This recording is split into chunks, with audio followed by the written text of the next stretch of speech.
Good evening everyone. स्वागत है आप सभी का आज के इस लाइव सेशन में जिसमें हम लोग कंप्यूटर का मैराथन करने वाले हैं। तो हर चैप्टर से हम लोग क्या करेंगे, टॉप 10 एमसीक्यू करेंगे। कंप्यूटर का जितना भी चैप्टर है वो पूरा कंप्लीट करेंगे आज। तो शुरू करते हैं पहला चैप्टर जहां से आपका क्वेश्चन आता है एग्जाम में, कंप्यूटर का परिचय। ठीक है, कंप्यूटर के परिचय से शुरू करते हैं और देखते हैं इसका एमसीक्यूज जो है वो आप बना पा रहे हैं कि नहीं। फटाफट से आंसर देंगे और जो भी लाइव जुड़ रहे हैं वीडियो को लाइक कर दीजिएगा और ज्यादा से ज्यादा आपको क्या करना है, शेयर करना है। पहला क्वेश्चन, खाली स्थान एक इलेक्ट्रॉनिक डिवाइस है जो डेटा को इंफॉर्मेशन में कन्वर्ट करते हुए प्रोसेस करता है। तो वो प्रोसेसर है कि कंप्यूटर है कि केस है कि स्टाइलस है ना। फटाक से कमेंट करके आंसर बताइए। ऑप्शन बी नहीं। देखो पहले क्वेश्चन को ही देखो, हो सकता है पहले ही क्वेश्चन बाउंसर चला जाए। यहां पर आप देख पा रहे होंगे कि कोई भी डिवाइस अगर डेटा को इंफॉर्मेशन में बदलते हुए अगर लिखा हो प्रोसेस करता है तो प्रोसेस करने का काम जो है वो प्रोसेसर का होता है। इसलिए इसका आंसर आएगा ऑप्शन ए। ठीक है, प्रोसेस। हाँ, जितने लोग भी आंसर ए बता रहे हैं बिल्कुल सही बता रहे हैं। चलिए नेक्स्ट क्वेश्चन की ओर चलते हैं। नेक्स्ट क्वेश्चन है हमारा, ठीक है, याद रखिएगा, प्रोसेसर एक इलेक्ट्रॉनिक डिवाइस है जो डेटा को इंफॉर्मेशन में कन्वर्ट करते हुए प्रोसेस करता है। वैसे प्रोसेसर के और क्या क्या काम होते हैं, तो यूजर द्वारा दिए गए निर्देश को लेना, एग्जीक्यूट करना और परिणाम देना, रिजल्ट देना। देखो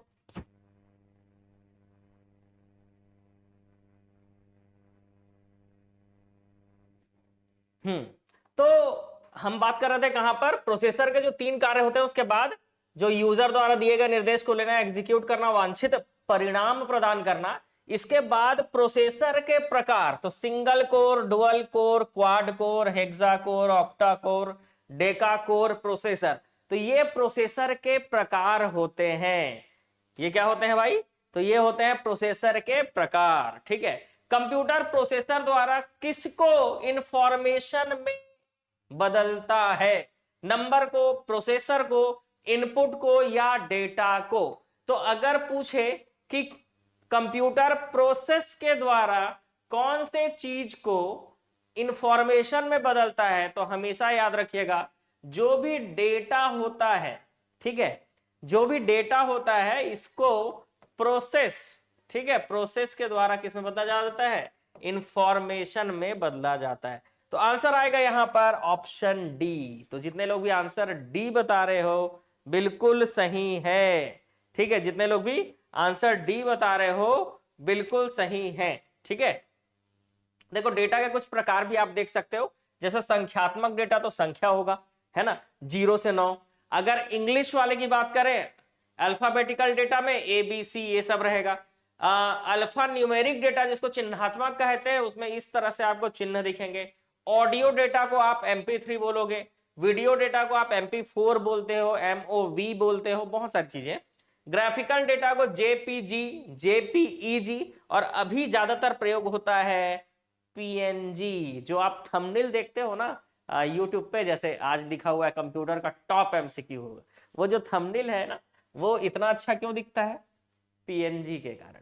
ठीक है, चल आगे बढ़ेंगे। कंप्यूटर में जाने वाले डेटा को खाली स्थान कहते हैं। तो कंप्यूटर में जाने वाला डेटा है ना, थोड़ा सा टर्मिनोलॉजी समझना जरूरी है। ठीक है, क्वेश्चन पूछ रहा है आपको कंप्यूटर में जाने वाले डेटा को क्या कहा जाता है।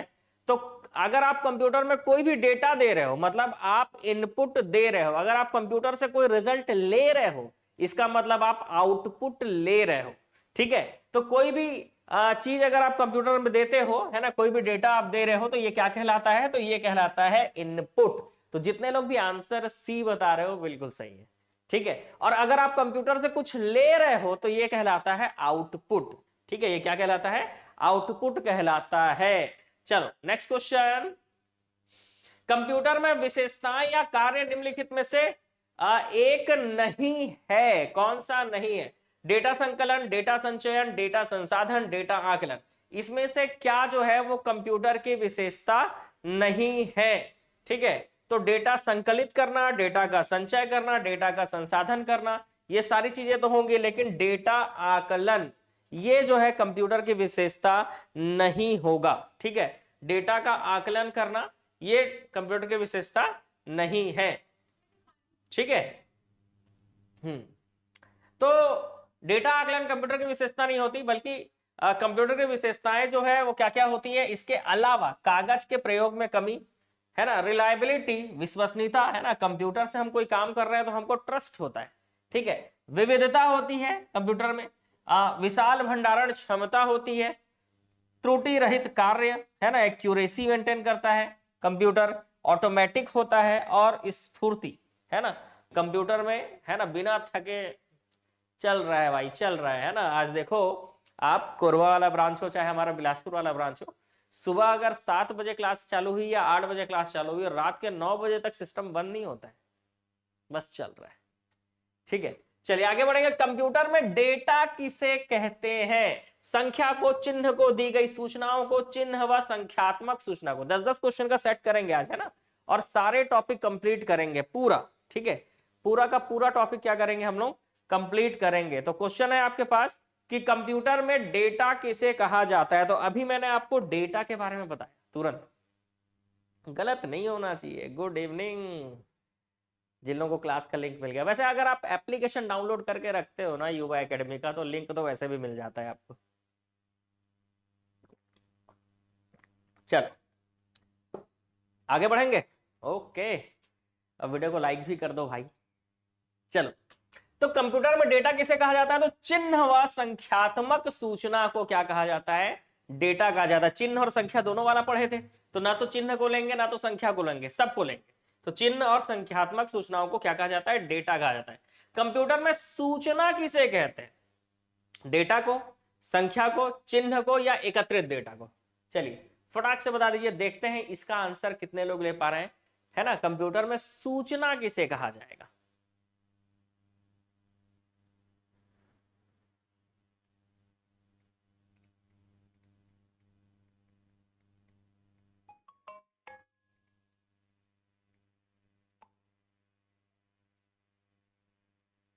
ठीक है, डेली क्लास यूट्यूब पर लीजिएगा, बिल्कुल लेंगे। वीडियो को लाइक कर दो भाई बस।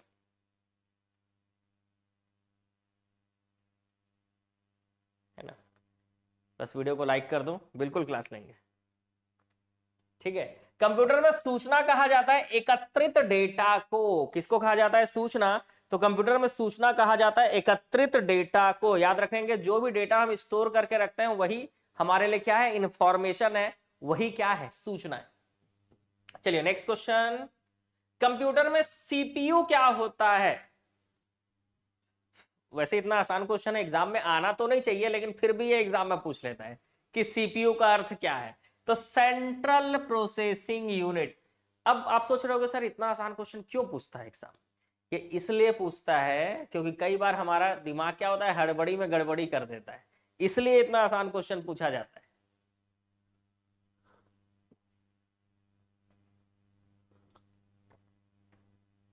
Central processing unit.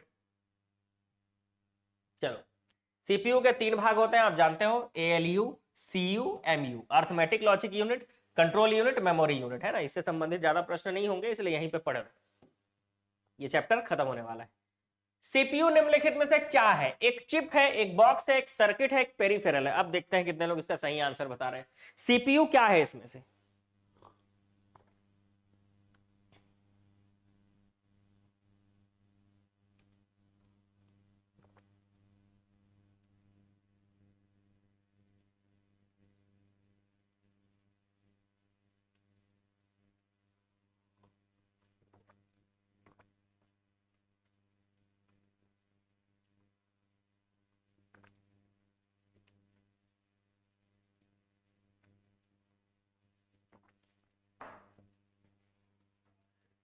सीपीयू एक चिप है बंधु, सीपीयू एक चिप है।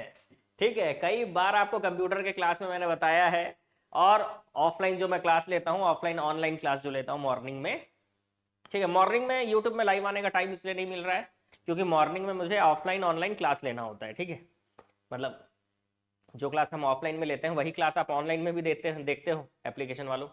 तो मॉर्निंग में इसलिए टाइम मुश्किल है, ठीक है। लेकिन रात रात को जैसे ही टाइम मिलेगा मैं यूट्यूब पर बिल्कुल आप लोगों के लिए, जिस तरह से ऑब्जेक्टिव सीरीज की शुरुआत छत्तीसगढ़ में मैंने की थी, ठीक है, उसी तरह से जो है इसको आगे भी ले जाने का काम मेरा ही है। आप चिंता मत कीजिए, सबसे टॉप लेवल का जो एमसीक्यू है वो आपको हमारे चैनल पे ही मिलेगा। तो सीपीयू जो है एक क्या है भाई, चिप है। पेरिफेरल डिवाइस क्या होता है, समझ गए ना, कंप्यूटर के इर्द गिर्द जो इनपुट आउटपुट डिवाइस लगे होते हैं उसको पेरिफेरल डिवाइस कहते हैं ना। कंप्यूटर द्वारा किया गया बुनियादी कार्य, बेसिक ऑपरेशन इसमें से क्या होता है, arithmetic operation, logical operation, data storage, ये सभी। क्या आपको लगता है कि ये तीनों काम कंप्यूटर का बेसिक काम है? तो आंसर मारिए, जय माता दी, ऑप्शन डी, ठीक है। तो आंसर क्या आएगा, ऑप्शन डी, ये सभी। Very good. चलो अगले क्वेश्चन की ओर चलते हैं। नेक्स्ट क्वेश्चन है हमारा, खाली स्थान नॉन न्यूमेरिक डेटा का एक उदाहरण है। इसमें से नॉन न्यूमेरिक डेटा का एक उदाहरण है। एग्जामिनेशन स्कोर, बिना न्यूमेरिकल के मतलब बिना अंकों के एग्जामिनेशन स्कोर बताया जा सकता है क्या? नहीं। बैंक शेष, बैंक में जो आपकी राशि पड़ी हुई है ना, जो भी आपकी जमा पूंजी पड़ी हुई है बैंक में, वो बताया जा सकता है क्या? बताओ, बिना इसके।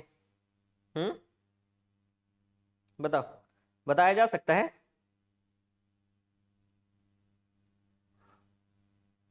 बैंक में जो आपकी जमा राशि पड़ी हुई है, जो शेष राशि पड़ी हुई है, वो बिना न्यूमेरिकल डेटा के बताया जा सकता है? नहीं। तो आंसर आएगा आपका एम्प्लॉय एड्रेस। एड्रेस जो है वो नॉन न्यूमेरिक डेटा हो सकता है ना। मतलब जैसे हमारा एड्रेस है एकेडमी का, तो दो जगह है, तो हम क्या बोलते हैं, कोरबा में पीजी कॉलेज के सामने है, पीजी कॉलेज के सामने कोसाबाड़ी कोरबा, और वैसे बिलासपुर में हम क्या बोलते हैं, डीपी वेफर कॉलेज के बगल में गांधी चौक बिलासपुर, है ना। तो वो नॉन न्यूमेरिक डेटा हो गया ना, क्योंकि उसमें न्यूमेरिक यूज नहीं हो रहा है, ठीक है। तो एम्प्लॉय एड्रेस जो होता है वो आप बोल सकते हो कि ये क्या है, नॉन न्यूमेरिक डेटा का एक उदाहरण है, ठीक है। चलो आगे बढ़ते हैं।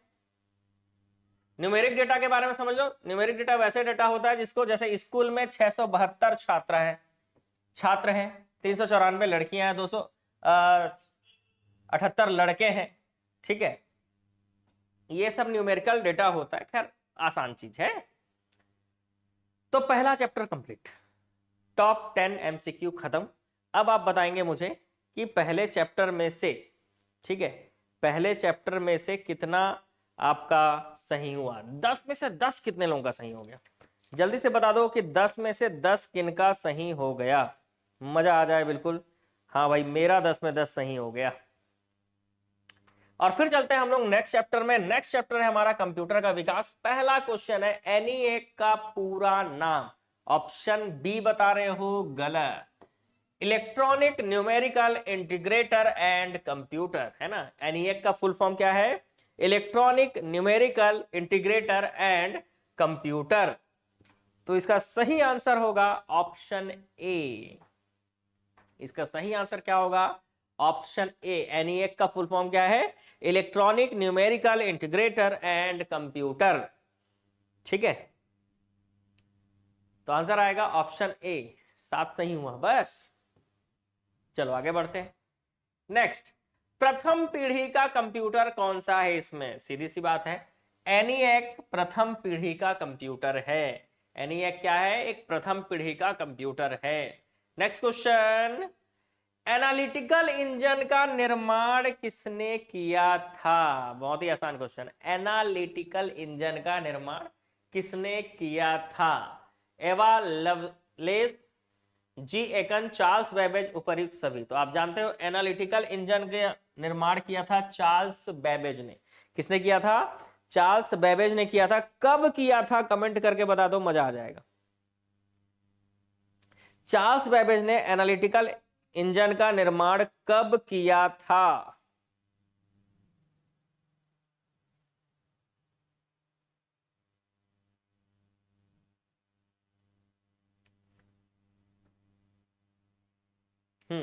आंसर 1834। ओके, 1834 ईस्वी में याद रखिएगा 1834 ईस्वी में चार्ल्स बेबेज ने एनालिटिकल इंजन का निर्माण किया था। ठीक है, चलिए आगे बढ़ेंगे। सर्वप्रथम आधुनिक कंप्यूटर की खोज कब हुई? बहुत बढ़िया क्वेश्चन है। सबसे पहले आधुनिक कंप्यूटर की खोज कब हुई? 1946 में, 1950 में, 1960 में या 1965 में? तो आंसर क्या हो जाएगा? 1946 में। आंसर क्या हो जाएगा? 1946। ठीक है, तो सबसे पहले आधुनिक कंप्यूटर की खोज की कब हुई? 1946 में हुई। इसके अलावा याद रखिएगा विश्व कंप्यूटर साक्षरता दिवस 2 दिसंबर को मनाया जाता है। पर्सनल कंप्यूटर का जनक किसे माना जाता है? तो हेनरी एडवर्ड रॉबर्ट को माना जाता है।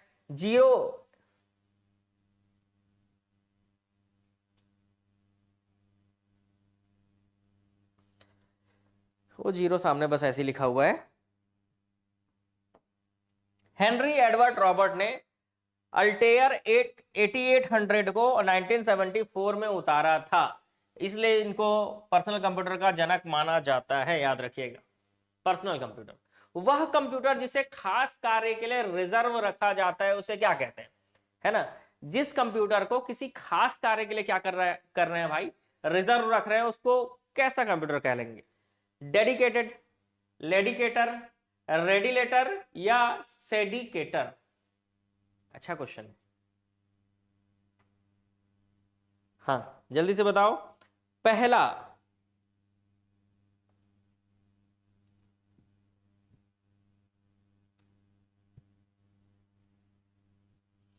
चलो कितने लोगों का आंसर गलत सही हो रहा है ये भी। ठीक है, आप लोगों के और प्रश्नों के जो भी जवाब होंगे वो लास्ट में, है ना, पहले क्वेश्चन करना। वह कंप्यूटर जिसे खास कार्य के लिए रिजर्व रखा जाता है इसको हम डेडिकेटेड कहते हैं। क्या कहते हैं? डेडिकेटेड। पहला भारतीय कंप्यूटर सबसे पहले कब और कहां लगाया गया था? अच्छा क्वेश्चन है, एग्जाम में आ भी सकता है कि पहला भारतीय कंप्यूटर सबसे पहले कब और कहां लगाया गया था। तो इंडियन सांख्यिकी संस्थान कोलकाता। ठीक है, इंडियन सांख्यिकी संस्थान कोलकाता। ठीक है, नेक्स्ट क्वेश्चन, पंच कार्ड की 11वीं पंक्ति को क्या कहते हैं? तो बताइए, पंच कार्ड के 11वीं पंक्ति को क्या कहा जाता है? एक्स पंच, वाई पंच, एल पंच या ओ पंच? क्या कहा जाता है? एक्स पंच कहा जाता है। वेरी गुड, सही आंसर है बिल्कुल, है ना। पंच कार्ड की 11वीं पंक्ति को एक्स पंच कहा जाता है। ठीक है, पंच कार्ड क्या था भाई? तो पंच कार्ड का आविष्कार हरमन होलेरिथ ने किया था। याद करना, शुरुआत में याद रखना, पंच कार्ड का उपयोग टेक्सटाइल उद्योग में कपड़ा बुनने की मशीनों को नियंत्रित करने के लिए किया जाता था। पंच कार्ड कागज का बना एक कार्ड होता है जिसमें पंच या से होल करते हैं, छेद बनाकर कंप्यूटर डेटा तथा प्रोग्राम स्टोर किया जाता था। तो ये पंच कार्ड आप समझ सकते हो एक तरह से मेमोरी यूनिट था, शुरुआती जब कंप्यूटर बनना चालू हुए थे तब। ठीक है, जब कंप्यूटर बनना चालू हुए थे तब की स्थिति में पंच कार्ड क्या था? एक मेमोरी यूनिट था। इडवैक का फुल फॉर्म, जैसे आपने एनईएक का फुल फॉर्म पढ़ा, वैसे ही आपको जो भी शुरुआत में कंप्यूटर बनते थे ना, वो लंबा लंबा नाम होता था, पता है? तो वो सब नाम आपको याद रखना होगा, चाहे एटोनस ऑफ बेरी कंप्यूटर हो जिसको शॉर्ट में आप ABC कहते हो। ठीक है, चाहे इडवैक हो, एनईएक हो, बहुत सारे हैं। ठीक है, चलो, इडवैक का फुल फॉर्म है electronic discrete variable automatic computer. जितने लोग भी ऑप्शन ए बता रहे हो बिल्कुल सही है, electronic discrete variable automatic computer, इडवैक। ठीक है, इसका विकास, इसकी खोज, इसको बनाया था न्यूमैन ने, वान न्यूमैन। इडवैक के विकासकर्ता वॉन न्यूमैन, याद रखेंगे। जैसे अभी मैंने आपको ABC का फुल फॉर्म बताया ना, एटोनस ऑफ बेरी कंप्यूटर, ये भी याद रखिएगा।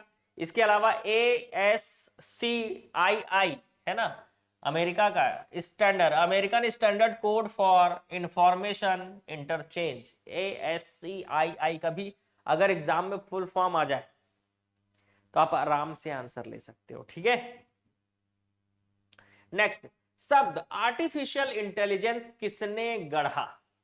आज देखते हो AI का जमाना है। ठीक है, धीरे धीरे डिजिटल चीजें इतनी आगे बढ़ते जा रही हैं, एआई जिस तरह से आगे बढ़ रहा है, आप अपने आसपास की चीजों को, चाहे सूचना हो, किसी प्रकार की भी सूचना हो, तुरंत हम हमारे तक पहुंच जाती है।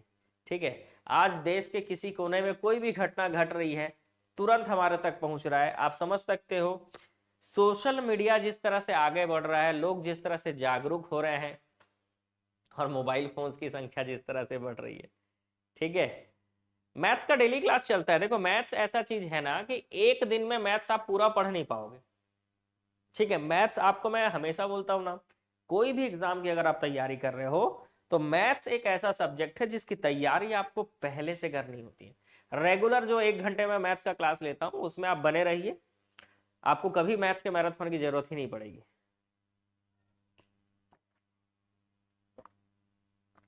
आंसर आएगा ऑप्शन ए, वेरी गुड, सही आंसर है जॉन मैकार्थी। जॉन मैकार्थी, इन्हीं को इन्होंने ही आर्टिफिशियल इंटेलिजेंस शब्द दिया भाई। ठीक है, आर्टिफिशियल इंटेलिजेंस, कृत्रिम बुद्धिमत्ता।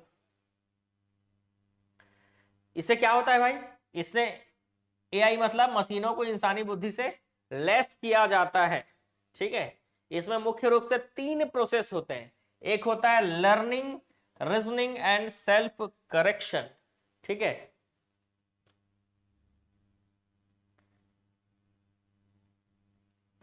कंप्यूटर का जनक किसे माना जाता है? तो आप जानते हो कंप्यूटर का जनक कौन है भाई, चार्ल्स बेबेज। ठीक है, कंप्यूटर का जनक चार्ल्स बेबेज। इसके अलावा याद रखिएगा विश्व का पहला पूर्ण स्वचालित विद्युत यांत्रिक गणना यंत्र का नाम था मार्क 1। जैसे कंप्यूटर के जनक चार्ल्स बेबेज को कंप्यूटर के जनक कहा जाता है, वैसे एलन ट्यूरिंग को आधुनिक कंप्यूटर का जनक कहा जाता है, याद रखिएगा। ठीक है, चार्ल्स बेबेज को कंप्यूटर का जनक और एलन ट्यूरिंग को आधुनिक कंप्यूटर का जनक। ठीक है, याद रहेगा, एलन ट्यूरिंग आधुनिक कंप्यूटर का जनक। तो 2 चैप्टर हो गए हमारे कंप्लीट। ठीक है, अब वीडियो को लाइक नहीं करोगे तो क्वेश्चन आगे नहीं जाएगा। ठीक है, तो 2 चैप्टर हो गए कंप्लीट, 10-10 क्वेश्चन 2 चैप्टर का हमने बना लिया। अब हम तीसरे चैप्टर की ओर बढ़ रहे हैं। तो तीसरे चैप्टर की ओर बढ़ने से पहले वीडियो जो है वो लाइक आपको करना पड़ेगा, तभी हम आगे बढ़ेंगे, नहीं तो आगे नहीं बढ़ेंगे।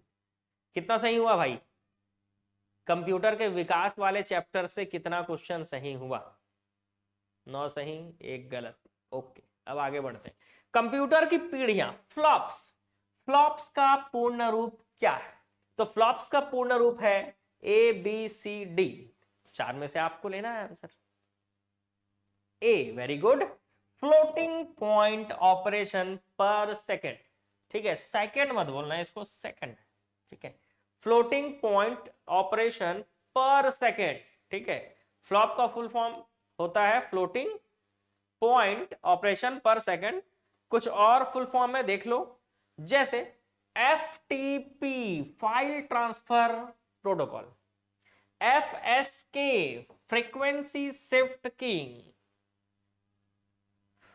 फिलो, first in last out, FDM, frequency division multiplexing. ठीक है, एग्जाम में जनरली वैसे देखे हो गया फुल फॉर्म पूछता है। ठीक है, ऐसा होता है ना कि एग्जाम में फुल फॉर्म पूछता है।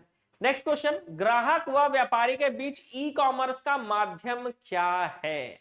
तो ग्राहक और व्यापारी के बीच अगर ई कॉमर्स के माध्यम की हम बात करें, इंटरनेट, टेलीफोन, पेजर या केबल, तो ग्राहक और व्यापारी के बीच में अगर ई कॉमर्स है, ऑनलाइन अगर क्या करना है, सामानों को बेचना है, खरीदना है, तो सीधी सी बात है हमको सबसे ज्यादा जरूरत किसकी है? इंटरनेट की जरूरत है। किसकी जरूरत है? इंटरनेट की जरूरत है। ठीक है, किसकी जरूरत है भाई? इंटरनेट। नेक्स्ट क्वेश्चन, ग्राहक व्यापारी के बीच ई कॉमर्स का माध्यम इंटरनेट होता है। इलेक्ट्रॉनिक शॉपिंग का आविष्कार माइकल एल्ड्रिच ने किया था, ये याद रखिएगा, इंपॉर्टेंट है आपके लिए। ठीक है, कि इलेक्ट्रॉनिक शॉपिंग का आविष्कार माइकल एल्ड्रिच ने किया था। ईबे तथा अमेजन ऑनलाइन वेबसाइट की शुरुआत 1955 में हुई थी, है ना। जैसे आप ईबे शॉपिंग देखते हो, अमेजन का नाम आपने सुना ही होगा, ठीक है। ये सब की शुरुआत कब हुई थी? तो 1955 में हुई थी। और आज देखो इनका मार्केट कितना बड़ा हो गया। एआई का पूरा नाम है, आज किसी के फोन में ऐसा नहीं है कि अमेजन या फ्लिपकार्ट नहीं होगा, है ना। बाकी एप्लीकेशन का नहीं पता, लेकिन फ्लिपकार्ट और अमेजन रहता ही है। ये दोनों में से एक या दोनों रखते ही है लोग, क्यों? रेट कंपेयर करने के लिए, है ना। उसी को अमेजन पे भी देखेंगे, उसी को फ्लिपकार्ट पे देखेंगे, ठीक है, और फिर उसके बाद मंगाते हैं, है ना। तो आप लोगों के मोबाइल में है कि नहीं, बताओ तो जरा हैंड रेज करके, अमेजन और वो फ्लिपकार्ट।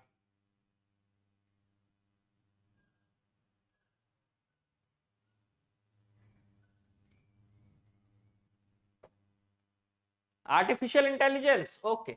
एआई का पूर्ण रूप है आर्टिफिशियल इंटेलिजेंस, ठीक है।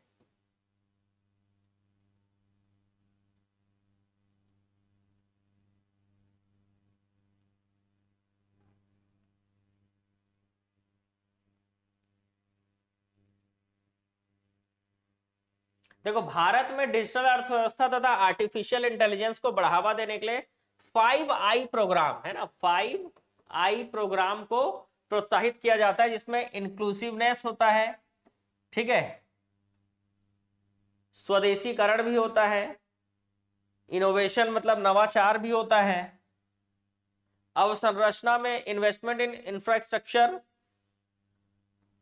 इंटरनेशनल कॉर्पोरेशन, अंतरराष्ट्रीय सहयोग। तो ये 5 चीजें होती है ना। इन 5 चीजों को क्या किया जाता है? प्रोत्साहन दिया जाता है भारत सरकार के द्वारा।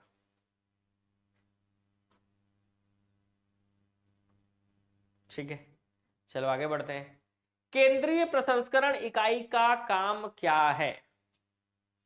अंक गणितीय परिकलन, दो राशियों के मानों की तुलना, कृत्रिम स्मृति में वांछित डेटा की खोज करना।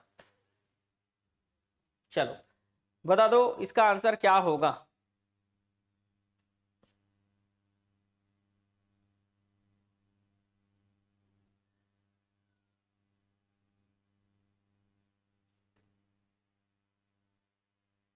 मैं अमेजन फ्लिपकार्ट बोल रहा हूँ, इन लोग क्या बोल रहे हैं? मैं मीजो से ऑनलाइन। ये मीजो वाला फ्रॉड फ्रॉड बहुत होता है भाई, मीजो वाला। ऐसा मैंने देखा है मीजो वाला फ्रॉड होते हुए।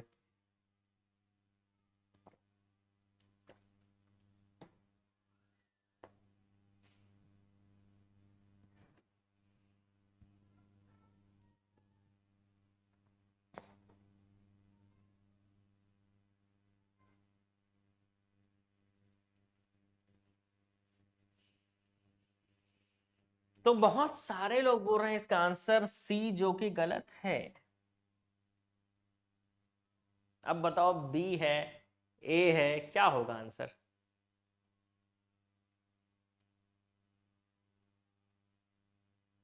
ए। लो भाई, ए भी गलत है। अब बताओ क्या होगा आंसर?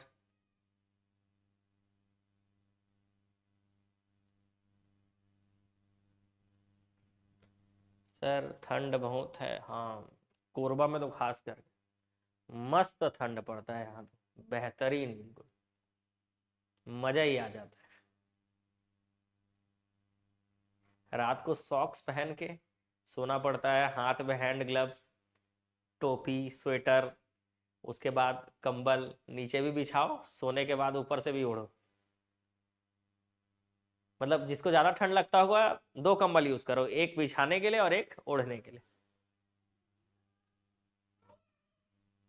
तो इसका आंसर होगा ऑप्शन बी भी गलत, आंसर आएगा ऑप्शन डी। और इस क्वेश्चन में आप लोग फंस गए, क्योंकि सीपीयू का काम ये सब नहीं होता। सीपीयू का काम होता है प्रोसेसिंग, सेंट्रल प्रोसेसिंग यूनिट, इसका काम प्रोसेस करना होता है।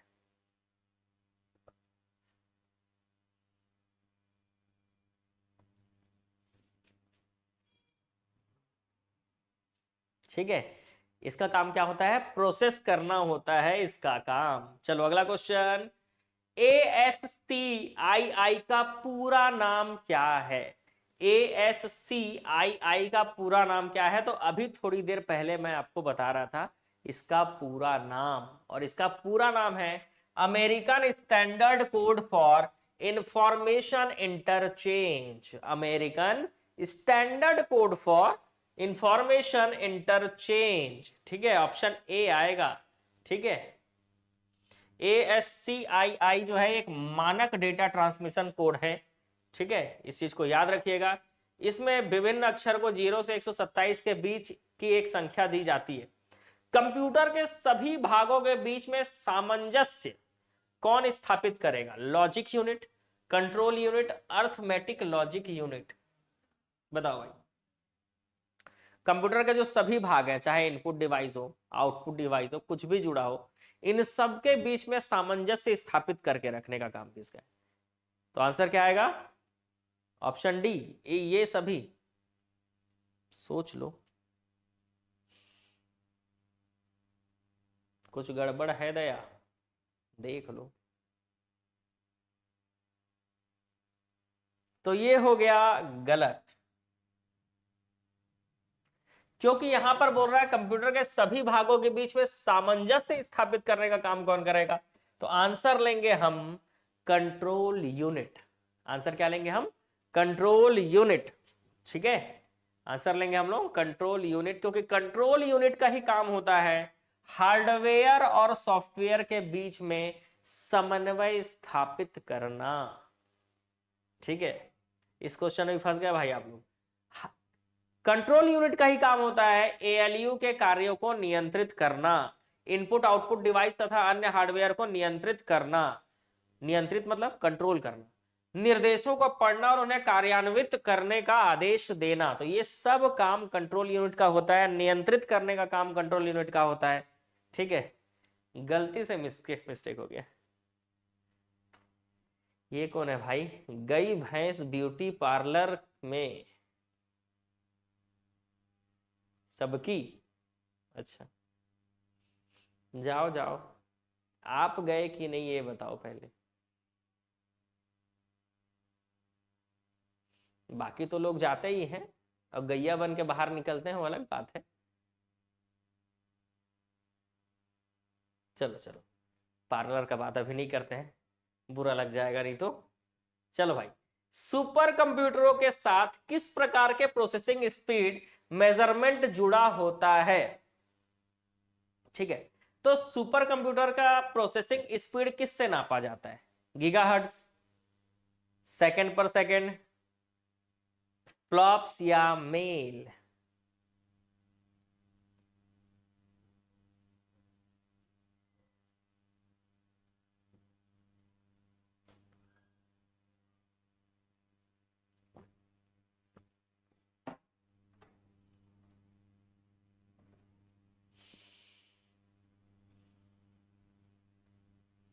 नहीं जाते सर, वाह कितना झूठ।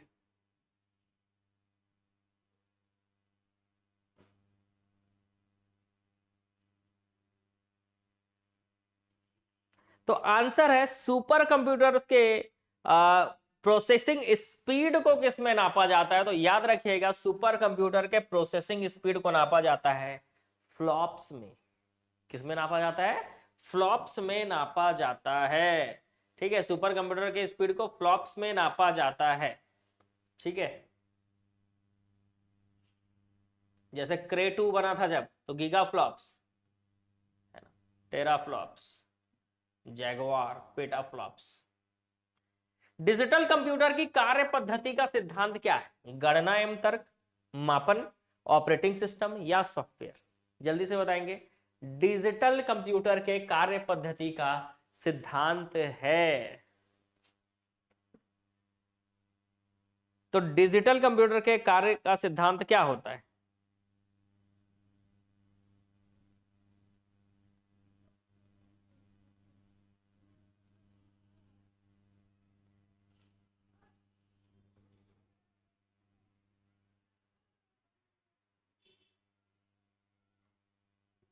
तो हमें ब्लॉक कर दो, ये क्या है भाई? यहां से ब्लॉक कर दें ऐसा बोल रहे हो?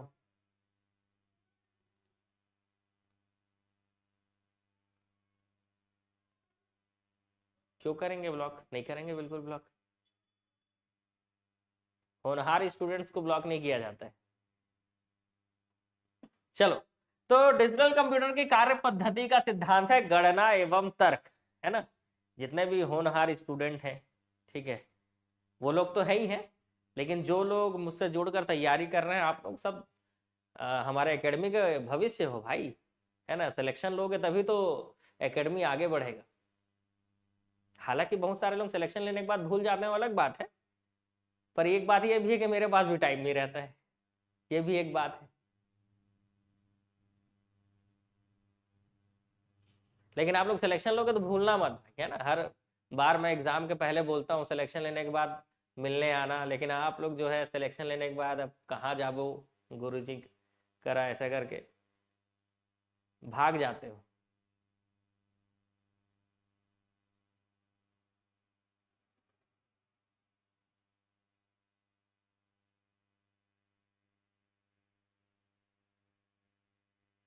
अपन तो पुरुष प्रजाति लोगों के साथ है भाई, ठीक है। अब इनको तो यार 33% आरक्षण मिला हुआ है ना, क्या कर सकते हैं। चलो, महिलाओं को मतलब, तो डिजिटल कंप्यूटर का कार्य सिद्धांत होता है गणना एवं तर्क। याद रखिएगा, डिजिटल कंप्यूटर के कार्य सिद्धांत होता है गणना एवं तर्क। और वैसे भी अब बाकी सारी चीजें आप जानते ही हो। एनालॉग कंप्यूटर किसको कहते हैं भाई? जो ऐसे कंप्यूटर जैसे हाइग्रोमीटर है, वर्षा मापी, ये सब एनालॉग कंप्यूटर के उदाहरण होते हैं। डिजिटल कंप्यूटर में जो आपने micro, mini, main frame, super computer पढ़ा है, उसको डिजिटल कंप्यूटर कहते हैं। एनालॉग और डिजिटल के गुणों को मिलाकर बनाने वाले कंप्यूटर को क्या कहा जाता है? Hybrid computer. जैसे डिजिटल थर्मामीटर है, MI स्मार्ट वॉच, जो भी आप स्मार्ट वॉच पहनते हो, हालांकि ये तो नहीं है, ठीक है। पेट्रोल पंप पर जो लगा मीटर रहता है, ठीक है। हार्ट बीट नापना, ब्लड पे प्रेशर नापने वाला यंत्र, ये सब हाइब्रिड कंप्यूटर के उदाहरण होते हैं। तो एनालॉग, डिजिटल और हाइब्रिड में अगर एग्जाम में आ गया छाटने के लिए तो गलत नहीं होगा।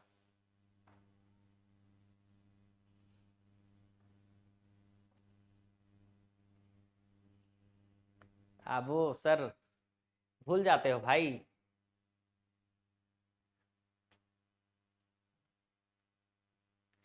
डिश का संबंध है किससे? सैटेलाइट कनेक्शन से, कंप्यूटर से, सीडी से या मॉनिटर से? तो डिश का कनेक्शन किससे होता है? सैटेलाइट से, कंप्यूटर से, सीडी से, मॉनिटर से। तो ये खाने वाले डिश की बात नहीं चल रही है। डिश, डिश कनेक्शन, आप देखोगे डिश टीवी ऐसा करके गोला सा लगे रहता है छत के ऊपर, नहीं सुने हो डिश टीवी? तो उसका कनेक्शन किससे होता है? सैटेलाइट। तो ऐसे सोच के आप इसका आंसर ले सकते थे। आंसर क्या आएगा? तो आंसर आएगा ऑप्शन ए आएगा। चलो, बिना प्रोग्रामिंग का मैकेनिकल कंप्यूटर निम्न में से है। बिना प्रोग्रामिंग का मैकेनिकल कंप्यूटर, चलो जल्दी से बता दो, बिना प्रोग्रामिंग का मैकेनिकल कंप्यूटर इनमें से कौन सा है?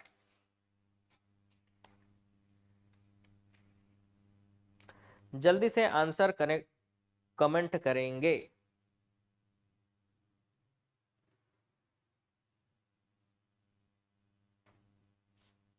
एंटीना से सीधा इसमें आ गया। हाँ सर, मेरा कमेंट आ रहा है क्या? आ रहा है बिल्कुल, क्यों नहीं आएगा? जिन लोगों को ब्लॉक कर देते हैं वो लोग नहीं कर पाते हैं कमेंट। बिना प्रोग्रामिंग का मैकेनिकल कंप्यूटर होता है Z1, ठीक है। बिना प्रोग्रामिंग का मैकेनिकल कंप्यूटर होता है Z1, ठीक है। जर्मन सिविल इंजीनियर कॉनरेड जिन्स ने 1938 में दुनिया का पहला बिना प्रोग्रामेबल मैकेनिकल कंप्यूटर का आविष्कार किया और उन्होंने इसका नाम दिया था Z1। याद रखिएगा, Z1 का असली नाम V1 फॉर वर्सच मॉडल 1 था। अच्छा, ये भी आपके लिए इंपॉर्टेंट है। अगर पूछा जाए कि विश्व का पहला वाणिज्यिक कंप्यूटर का आविष्कार कब हुआ, तो 1954 में हुआ। इसको क्या नाम दिया गया था? तो यूनिवैक 1। क्या नाम दिया गया था? यूनिवैक 1। याद रखिएगा, UNIVAC 1।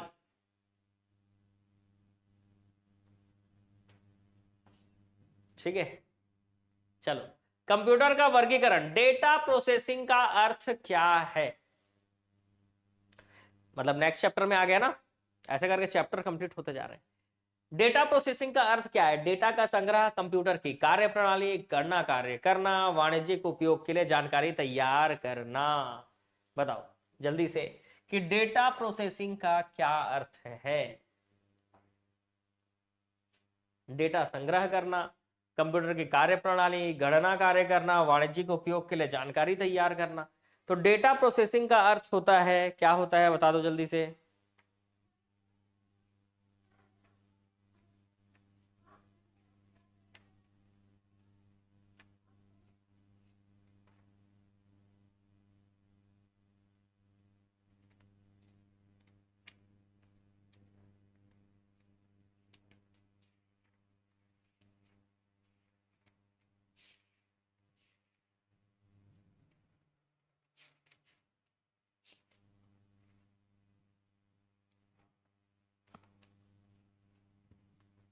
Option D, okay.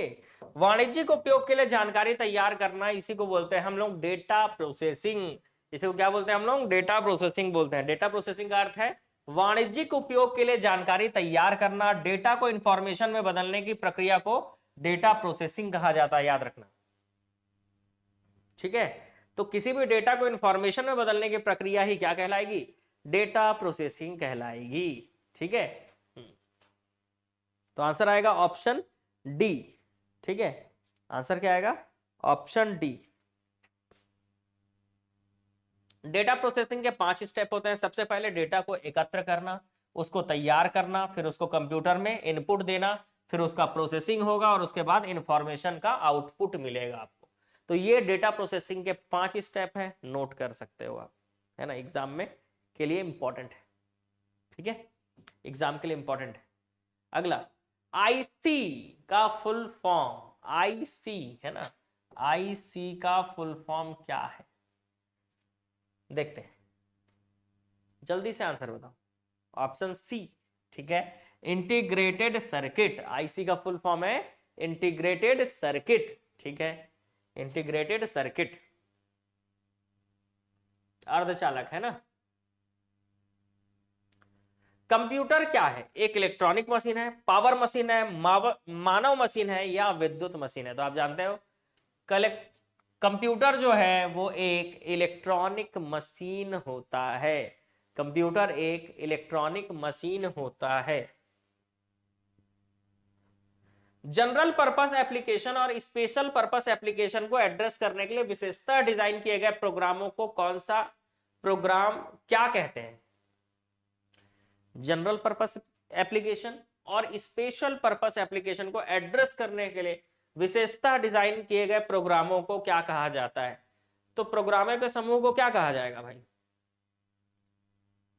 Operating system, system software, application software या मैनेजमेंट इंफॉर्मेशन सिस्टम, क्या कहा जाएगा? तो देखो भाई, प्रोग्रामों के समूह को तो सॉफ्टवेयर कहा जाता है, तो ये सिस्टम वाला चीज तो इसमें नहीं आएगा। अब ये सिस्टम सॉफ्टवेयर होगा कि एप्लीकेशन सॉफ्टवेयर होगा? अगर जनरल पर्पस एप्लीकेशन की बात करें और स्पेशल पर्पस एप्लीकेशन की बात करें तो ये एप्लीकेशन सॉफ्टवेयर होगा। और जितने लोग भी आंसर सी बता रहे हो ना, सही है। ठीक है, जितने लोग भी आंसर सी बता रहे हो बिल्कुल सही है, एप्लीकेशन सॉफ्टवेयर होगा। ठीक है, एप्लीकेशन सॉफ्टवेयर का कुछ एग्जांपल मैं बता देता हूं। वर्ड प्रोसेसिंग सॉफ्टवेयर बहुत सारे लोग यूज करते हैं, एमएस वर्ड। स्प्रेडशीट सॉफ्टवेयर जैसे MS Excel. Database software, presentation PPT बनाते हैं कई लोग, प्रेजेंटेशन सॉफ्टवेयर, ये सब एप्लीकेशन सॉफ्टवेयर है। Accounting package, desktop publishing, graphics software, CAD software, ये सब क्या है? एप्लीकेशन सॉफ्टवेयर के एग्जाम्पल हैं। ठीक है, ये सब क्या है? एप्लीकेशन सॉफ्टवेयर के ही एग्जाम्पल हैं। चलो अगला क्वेश्चन, निम्न में से सीपीयू का भाग है? कीबोर्ड, प्रिंटर, टेप, एलई। ये इनपुट, ये आउटपुट, ये भी टेप, इनपुट बोल सकते हैं। एएलयू, आप जानते हो सीपीयू के 3 भाग होते हैं। कौन कौन से 3 भाग होते हैं भाई? तो एक होता है एएलयू, होता है एक होता है कंट्रोल यूनिट, एक होता है मेमोरी यूनिट। तो एएलयू जो लॉजिक काम करेगा, कंट्रोल यूनिट पूरे कंट्रोल करेगा पूरे कंप्यूटर को, और मेमोरी यूनिट जहां पर आप क्या कर सकोगे, अपने डॉक्यूमेंट्स, फोटोज, वीडियोस, सारी चीजें आप क्या कर सकोगे, स्टोर कर सकोगे यहाँ पर। ठीक है, तो ये हो गया आपका क्या, मेमोरी यूनिट। चलो नेक्स्ट क्वेश्चन, खाली स्थान ना हो तो कंप्यूटर बूट नहीं कर सकता है। इसमें से क्या नहीं होगा तो कंप्यूटर बूट नहीं कर पाएगा? सीधी सी बात है, अगर कंप्यूटर में ऑपरेटिंग सिस्टम ही ना हो तो कंप्यूटर बूटिंग का प्रोसेस करेगा कैसे? बताओ, अगर कंप्यूटर में बूटिंग प्रोसेस ही नहीं है ना, बूटिंग प्रोसेस के लिए अगर कंप्यूटर में क्या नहीं है भाई, तो अगर कंप्यूटर में ऑपरेटिंग सिस्टम ही नहीं है तो कंप्यूटर बूट करेगा कैसे? कैसे बूट करेगा बताओ, कर पाएगा? नहीं। चलो आगे बढ़े। कंप्यूटर के संदर्भ में एएलयू का तात्पर्य क्या है? तो कंप्यूटर के संदर्भ में एएलयू का तात्पर्य है अर्थमेटिक लॉजिक यूनिट। ठीक है, क्या है? Arithmetic logic unit. Logical calculation के लिए एएलयू का प्रयोग किया जाता है। एएलयू भी दो भागों में बटा हुआ है, एक इसमें का अर्थमेटिक यूनिट होता है और एक लॉजिकल यूनिट होता है। वैसे तो फुल फॉर्म जान रहे हो आप, अर्थमेटिक लॉजिकल यूनिट होता है। इसके भी दो भाग होते हैं, जिसमें अर्थमेटिक यूनिट क्या करता है, जोड़ घटाव गुणा भाग, और लॉजिकल यूनिट करता है तार्किक गणना, जैसे कोई बड़ा है कि छोटा है, बराबर है, ये सारी तार्किक गणना करने का काम होगा लॉजिक यूनिट का। तो एएलयू को भी दो भागों में बांटकर पढ़ेंगे आप। ठीक है, एयू और एलयू को। चलो नेक्स्ट क्वेश्चन, सीडी का पूरा नाम। ये चैप्टर भी कंप्लीट। सीडी का पूरा नाम,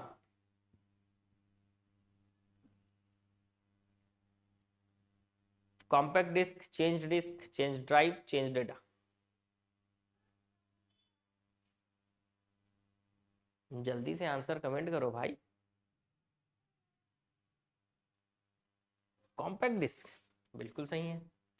सीडी का पूरा नाम क्या है? तो सीडी का पूरा नाम है कॉम्पैक्ट डिस्क। ठीक है, सीडी का पूरा नाम क्या है? Compact disc. कैसा होता है? तो गोल होता है ना, और सीडी रोम हो, चाहे सीडी आर हो, सीडी री राइटेबल हो, ये कॉम्पैक्ट डिस्क के प्रकार हैं। ठीक है, री राइटेबल मतलब समझ रहे हो, फिर से लिख सकते हैं, उसमें री राइट हो सकता है।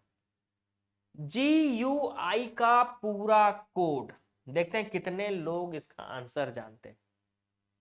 GUI का पूरा कोड क्या होगा? Graphical user interface. Okay, graphics user interface. जितने लोग भी ऑप्शन सी बता रहे हो बिल्कुल सही है, बेहतरीन, ऑप्शन सी आएगा। चलो ये चैप्टर भी कंप्लीट, एक एक करके हम लोग सारे चैप्टर कंप्लीट कर रहे हैं ना। सीयू का पूरा नाम क्या होता है भाई? तो सीयू का पूरा नाम होता है option C, control unit. CU का पूरा नाम ऑप्शन सी, कंट्रोल यूनिट होता है। ठीक है, चलो अब अगले क्वेश्चन की ओर चलते हैं। एक सेट कंप्लीट, फिर से अगला, computer architecture. Computer architecture, output देखने के लिए आप किस चीज का प्रयोग करते हो? अगला है हमारा कंप्यूटर आर्किटेक्चर का चैप्टर है भाई। ठीक है, तो कंप्यूटर आर्किटेक्चर बता दो, आउटपुट देखने के लिए आप किसका प्रयोग करते हो? कीबोर्ड तो इनपुट डिवाइस है, माउस इनपुट डिवाइस है, स्कैनर इनपुट डिवाइस है। आउटपुट आप देखते हो मॉनिटर, है ना, सॉफ्ट कॉपी बोल सकते हैं मॉनिटर, और हार्ड कॉपी आपको मिलता है प्रिंटर से। तो आउटपुट दो तरीके से, जैसे आप देख सकते हो, है ना, ऐसे देख सकते हो, तो मॉनिटर है ना, मेरा मोबाइल भी मॉनिटर से कम नहीं है भाई। जैसे ही इसमें क्या कर दो, ऐसे करके इसको खोल दोगे ना, तो मॉनिटर से कम नहीं कहलाएगा, बताए।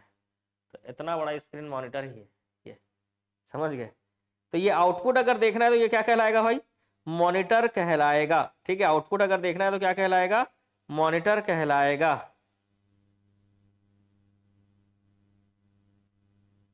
ठीक है, और अगर हार्ड कॉपी चाहिए तो आउटपुट क्या कहलाएगा? तो अगर हार्ड कॉपी चाहिए तो आउटपुट आप बोल सकते हो किसको, आउटपुट डिवाइस प्रिंटर को, क्योंकि प्रिंटर आपको हार्ड कॉपी आपके हाथ में दे देता है और उसी को आप बोल सकते हो आउटपुट। तो प्रिंटर हो जाएगा हार्ड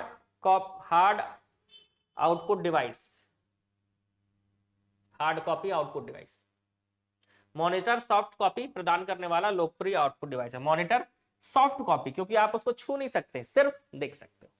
मॉनिटर वाले क्या कर सकते हो, छू नहीं सकते, सिर्फ देख सकते हो। चलो नेक्स्ट क्वेश्चन आपका है यहां पर, कंप्यूटर में इंफॉर्मेशन के रूप में स्टोर किया जाता है, क्या स्टोर किया जाता है? कंप्यूटर में इंफॉर्मेशन के रूप में क्या स्टोर किया जाता है? क्वेश्चन आपके सामने है, कंप्यूटर में इंफॉर्मेशन के रूप में क्या स्टोर किया जाता है? तो आंसर आएगा very good, option B. Job लगने के बाद हम भी लेंगे ऐसा फोन सर जी, बिल्कुल लीजिएगा, लेकिन बोलते हैं सामान अपने यूज के हिसाब से लेना चाहिए, ठीक है। ऐसा फोन लेकर अगर आप यूज आपका नहीं आया तो फिर ये फोन आपके काम नहीं आएगा। मतलब आपका पर्पस क्या है, इस पर डिपेंड करता है कि आप कौन सा फोन लेंगे। कभी भी देखकर लेने वाली चीजों में दिक्कत रहेगा ही, है ना। तो कभी भी जैसे मेरे घर के बगल वाले के पास BMW है, हालांकि नहीं है, लेकिन मान लो BMW है, अब मैं उसको देखकर BMW ले लिया, पता है, ठीक है, तो उसका कुछ मतलब होगा नहीं। अगर मेरा यूज है, जैसे मेरे को तो बाहर जाना ही नहीं होता, मान लो अभी तो जाना होता है, लेकिन मान लो मुझे मेरा बाहर जाने का आने का काम ही नहीं है कुछ, तो लेने का कोई मतलब होगा क्या? नहीं होगा। मुझे गधा लेना है, क्यों लेना है भाई, उसका सवारी करोगे? अच्छा, जो जो मेरे को बोले हैं कि तेरा नौकरी नहीं लग सकता, उन लोगों को बैठाओगे उसमें, ऐसे ही कुछ उद्देश्य होगा मेरे को लग रहा है। या उस गधे के पीठ पे उन्हीं लोगों का नाम लिख दोगे और मस्त उसको घुमाओगे।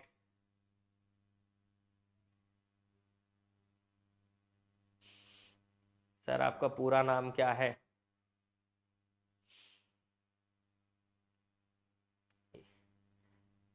पूरा नाम का मतलब क्या है? सरनेम पूछ रहे हो? सरनेम कंजूस वाला है भाई, और जानते हो कंजूस किनको कहा जाता है? तेली लोगों को, ठीक है। इस दुनिया में सबसे ज्यादा कंजूस जो है बनिया और तेली लोग होते हैं, ठीक है। बाकी मेरा नेचर वैसा नहीं है ना, ठीक है, मेरा नेचर वैसा नहीं है, भले ही मतलब मैं गलत कम्युनिटी में जन्म हो गया मेरा।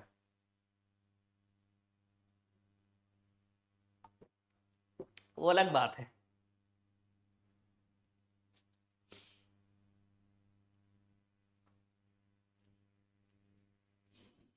चलो, तो कंप्यूटर पे इंफॉर्मेशन को खाली स्थान के रूप में स्टोर किया जाता है, डिजिटल डेटा के रूप में स्टोर किया जाता है, 0 और 1 के रूप में स्टोर किया जाता है, क्योंकि बाइनरी सिस्टम को ही कंप्यूटर समझता है। कंप्यूटर के भाग जो जोड़ घटाव गुणा भाग तथा तुलनात्मक कार्य करते हैं, कंप्यूटर के वो भाग जो जोड़ घटाव गुणा भाग जैसे तुलनात्मक कार्य करते हैं, आप जानते हो ये अर्थमेटिक यूनिट में भी अर्थमेटिक का काम होता है, क्योंकि लॉजिकल यूनिट का काम तार्किक गणना करना होता है,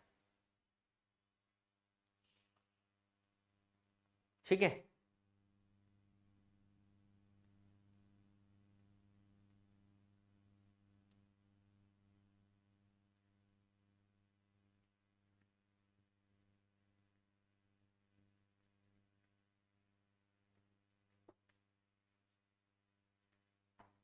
चलो आगे बढ़ेंगे नेक्स्ट क्वेश्चन की ओर।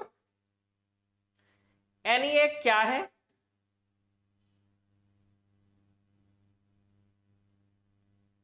सुपर कंप्यूटर तो है नहीं, है ना, सुपर कंप्यूटर तो है नहीं ENIAC, हार्डवेयर डिवाइस भी नहीं है, कंप्यूटर की भाषा भी नहीं है, तो आंसर आएगा ऑप्शन ए, एक बाइनरी ऑटोमेटिक कंप्यूटर। ENIAC क्या है? एक बाइनरी ऑटोमेटिक कंप्यूटर, ठीक है। नेक्स्ट क्वेश्चन, प्रमुख मेमोरी खाली स्थान के समन्वय से कार्य करती है, तो जो मेन मेमोरी होता है वो किसके साथ मिलकर काम करता है? मेन मेमोरी किसके साथ मिलकर काम करता है? तो आप जानते हो मेन मेमोरी सीधे काम करता है सीपीयू के साथ, क्योंकि सीपीयू डायरेक्ट जुड़ा होता है मेन मेमोरी से। सीपीयू डायरेक्ट जुड़ा होता है मेन मेमोरी से, ठीक है। तो याद रखिएगा मेन मेमोरी जो है सीपीयू के समन्वय से कार्य करती है। नेक्स्ट क्वेश्चन, जब कंप्यूटर इनपुट और आउटपुट की बात होती है तब इनपुट का मतलब क्या है? बड़ा लंबा चौड़ा लिखा हुआ है। कोई भी डेटा प्रोसेसिंग जो नए डेटा इनपुट से कंप्यूटर होता है,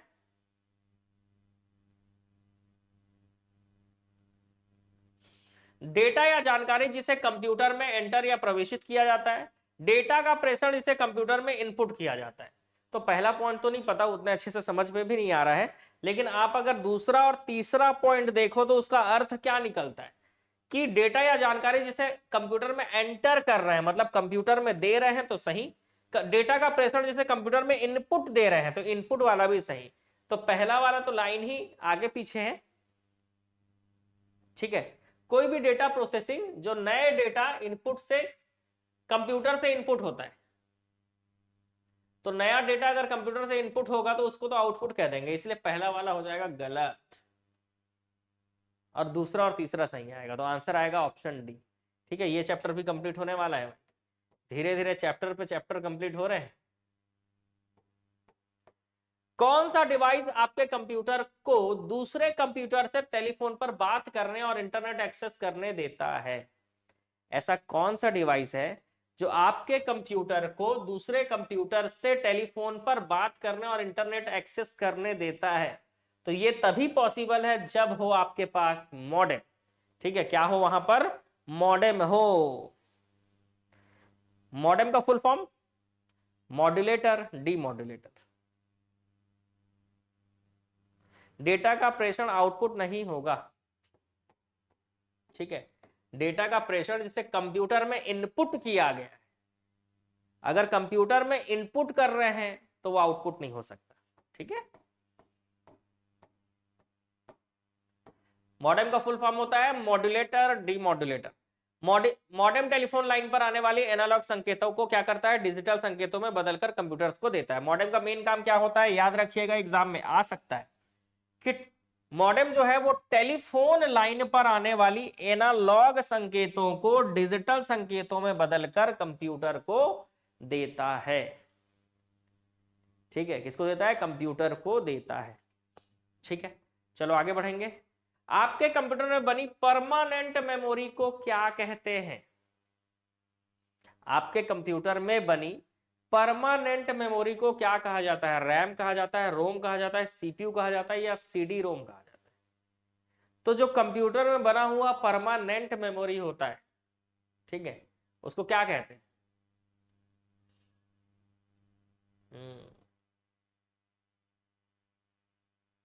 ऑप्शन बी, ठीक है। बहुत सारे लोग इसका आंसर बी बता रहे हैं, सही है। रोम। रोम का full form read only memory. अच्छा बताओ, ये नॉन वोलाटाइल मेमोरी है कि वोलाटाइल मेमोरी है? रोम जो है वो एक नॉन वोलाटाइल मेमोरी है कि वोलाटाइल मेमोरी है?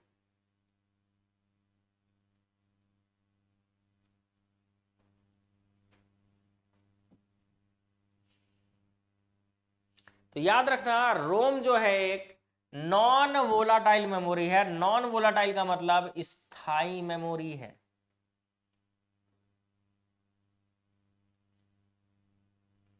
इसके अलावा रोम में डेटा या प्रोग्राम को किसके जरिए डाला जाता है? तो रोम में प्रोग्राम या डेटा को फ्यूज लिंक के जरिए डाला जाता है, इसको याद रखिएगा, ठीक है। कि रोम में प्रोग्राम को किसके जरिए डाला जाता है? तो रोम में प्रोग्राम को फ्यूज लिंक के जरिए डाला जाता है। फ्यूज लिंक के जरिए डाला जाता है रोम में प्रोग्राम को, ठीक है।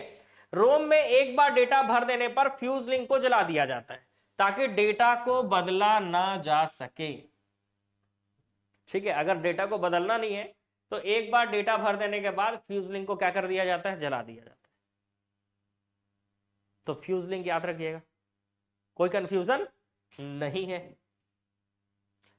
कंप्यूटर की प्रोसेसिंग स्पीड किस पर घटाया या बढ़ाया जा सकता है? टर्बो स्विच पर, ब्रिज पर, माइक्रो प्रोसेसर पर या कीबोर्ड पर? तो कंप्यूटर की प्रोसेसिंग स्पीड को किस पर घटाया या बढ़ाया जा सकता है? अच्छा क्वेश्चन है। मुझे मैथ्स की क्लास टाइमिंग बताइए। मॉर्निंग में मैं 10 बजे लेता हूं मैथ्स की क्लास, ठीक है। और जो क्लासेस हो चुकी है ना वो रिकॉर्डेड में आपको मिल जाएंगे। एक बार मैं पूरा पढ़ा चुका हूं, दोबारा फिर से चालू किया हूं। तो जब मैं दोबारा फिर से चालू किया हूं तो पुराना जो पढ़ाया था ना उसमें से, जैसे अभी मैं प्रतिशत कंप्लीट कर दिया हूं, तो पुराने वाले में से प्रतिशत का फोल्डर में हटा दूंगा तो नए वाला आपको दिख जाएगा, ठीक है। वैसे मैथ्स बदलता नहीं है लेकिन फिर भी अब क्या है, थोड़ा ज्यादा हम ट्रिक यूज करते हैं और ज्यादा शॉर्टकट में बनाने का कोशिश करते हैं, क्वेश्चन ज्यादा प्रैक्टिस करते हैं, तो हर साल आपको कुछ ना कुछ नया मिलेगा मैथ्स वाले क्लास में, ठीक है।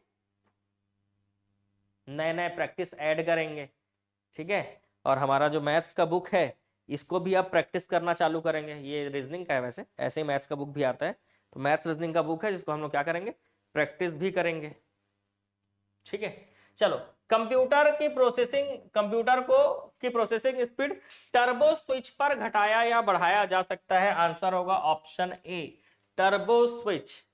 नेक्स्ट, इनपुट, आउटपुट और प्रोसेसिंग डिवाइसों का समूह क्या कहलाता है? तो इनपुट हो, आउटपुट हो और प्रोसेसिंग डिवाइसों का समूह जो है ये कंप्यूटर सिस्टम कहलाता है। याद रखिएगा, क्या कहलाता है? कंप्यूटर सिस्टम कहलाता है, ठीक है। तो ये क्या कहलाता है? कंप्यूटर सिस्टम कहलाता है, ठीक है। चलो आगे बढ़ते हैं।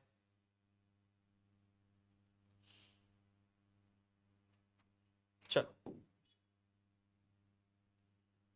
कंप्यूटर सिस्टम के मुख्य तत्व जो होते हैं, एक उसमें हार्डवेयर, सॉफ्टवेयर, लॉग, प्रक्रियाएं, डेटा, कनेक्टिविटी, ये सब जो है कंप्यूटर सिस्टम, मतलब इंटरनेट भी।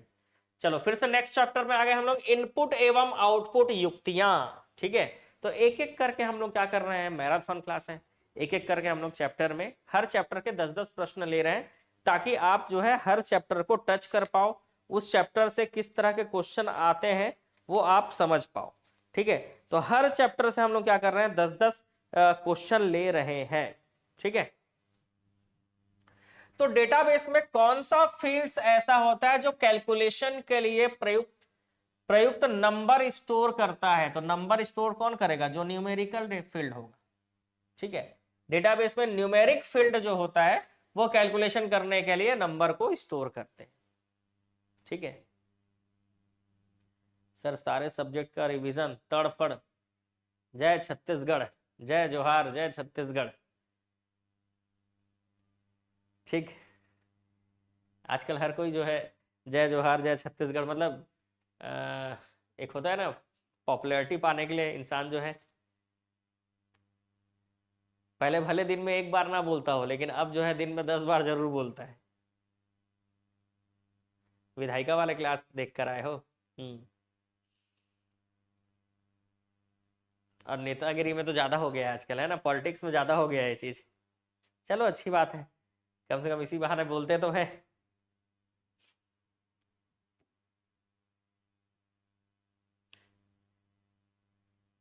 खालिस्तान एक डिजाइन टूल है जो सॉल्यूशन एल्गोरिथम में को ग्राफिकली लॉजिक दर्शाता है, ठीक है। तो इसमें से कौन सा एक डिजाइन टूल है जो सॉल्यूशन एल्गोरिथम को ग्राफिकली लॉजिक दर्शाता है?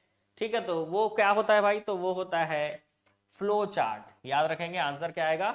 फ्लो चार्ट आएगा। चलो नेक्स्ट, है ना, इस तरह से ये प्रारंभ है, ठीक है। प्रारंभ या अंत के लिए ये वाला है। प्रवाह रेखा ऐसा होता है, इनपुट आउटपुट के लिए रेक्टेंगल होता है, प्रोसेस के लिए ऐसे वर्ग होता है, और निर्णय के लिए, आउटपुट के लिए, है ये होता है। याद रखिएगा, क्या पता डायग्राम पूछ ले। फ्लो लाइन इसको बोलते हैं, गड़बड़ हो गया, फ्लो लाइन और बाकी सारी चीजें एक जैसी दिख रही है, फ्लो लाइन इसको कहा जाता है, ठीक है। प्रारंभ या अंत ये डिब्बा होगा। प्रवाह रेखा दिख गया, ये है प्रवाह रेखा, इनपुट आउटपुट रेक्टेंगल, प्रोसेस मतलब स्क्वायर, और निर्णय मतलब रोम्बस। ठीक है, ये तो इसको याद रखिएगा। फ्लो चार्ट में कौन से आकृति का किस चीज के लिए कौन से आकृति का प्रयोग किया जाता है। ठीक है, चलो आगे बढ़ेंगे। रीड ओनली मेमोरी की कौन सी विशेषताएं उसे उपयोगी बनाती है। 4 ऑप्शन है, आराम से पढ़ के आंसर लेना है। रोम सूचना आसानी से अद्यतन की जा सकती है। रोम में डेटा नॉन वोलेटाइल होता है, अर्थात बिना इलेक्ट्रिकल पावर के भी यह रह जाता है। यह तो सही पॉइंट है। रोम बहुत अधिक मात्रा में कम खर्चीला डेटा स्टोरेज उपलब्ध कराता है। रोम चिप्स अलग अलग ब्रांड के कंप्यूटर में आसानी से स्वैप किए जा सकते हैं। तो यहाँ पर आपको उसकी विशेषता जो उसे उपयोगी बनाती है उसके लिए बताना है। तो उपयोगी इसलिए ही है ये, क्योंकि अगर आपका पावर कट भी हो गया, अगर बिजली चली गई तो भी आपका डेटा स्टोर रहेगा, तो भी आपका डेटा क्या रहेगा, स्टोर रहेगा, सुरक्षित रहेगा।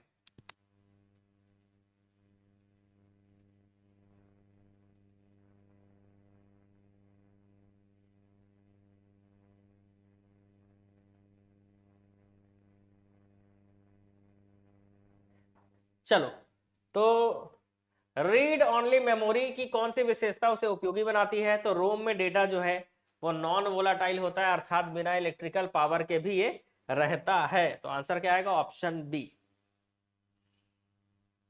ठीक है, रोम एक स्थायी मेमोरी है, केवल रीडेबल होता है, बेसिक फंक्शनैलिटी के निर्देश स्टोर रहते हैं, रैम की तुलना में ये सस्ता होता है भाई, है ना। रैम का पूरा नाम बता दीजिए, रैम का पूरा नाम, रैम का पूरा नाम क्या होगा।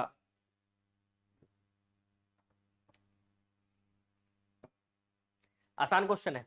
रैम का पूरा नाम होता है रैंडम एक्सेस मेमोरी। ठीक है, रैम का पूरा नाम होता है रैंडम एक्सेस मेमोरी। माइक्रोचिप से बना ये एक तीव्र सेमीकंडक्टर मेमोरी होता है। रैम को मुख्यतः 2 भागों में बांटा जाता है, एक होता है डायनेमिक रैम और एक होता है स्टैटिक रैम। CAI का पूरा नाम, CAI, देखते हैं कितने लोग इसका आंसर दे पा रहे हैं। CAI का फुल फॉर्म, जल्दी जल्दी आंसर दो भाई, कुछ लोग तीसरे क्वेश्चन का आंसर दे रहे हैं, मतलब पीछे चल रहे हैं। आज भी ऐड धड़ाधड़ आ रहा है क्या ऑनलाइन वालों, बताओ।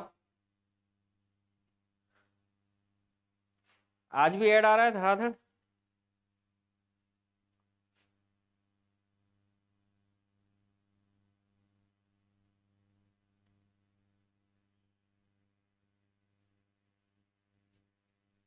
नहीं आ रहा है, ठीक है। तो कई लोग आंसर इसका ए बता रहे हैं, जो कि गलत है।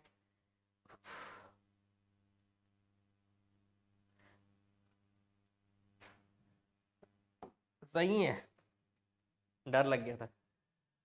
कंप्यूटर एडेड इंस्ट्रक्शन, CAI का फुल फॉर्म है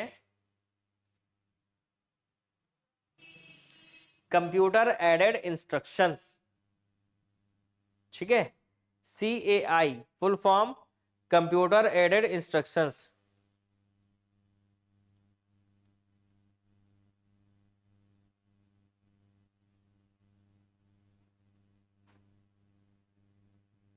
ठीक है, चलो, कैड का पूरा नाम क्या है। तो कैड का पूरा नाम है कंप्यूटर एडेड डिजाइन। कैड का पूरा नाम है कंप्यूटर एडेड डिजाइन। CAI का फुल फॉर्म है कंप्यूटर एडेड इंस्ट्रक्शंस। कैम का पूरा नाम है कंप्यूटर एडेड मैन्युफैक्चरिंग। और स्टैड प्रो का पूरा नाम है structural analysis and design software.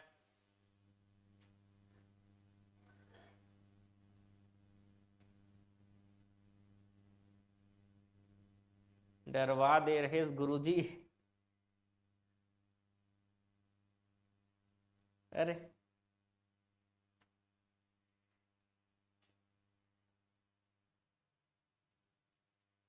ठीक, मॉनिटर में कितने अक्षर व कितने लाइन समाये होते हैं। तो मॉनिटर में अगर हम बात करें तो टोटल कितने अक्षर, तो मॉनिटर में टोटल 80 अक्षर और 24 लाइन समाये होते हैं। ठीक है,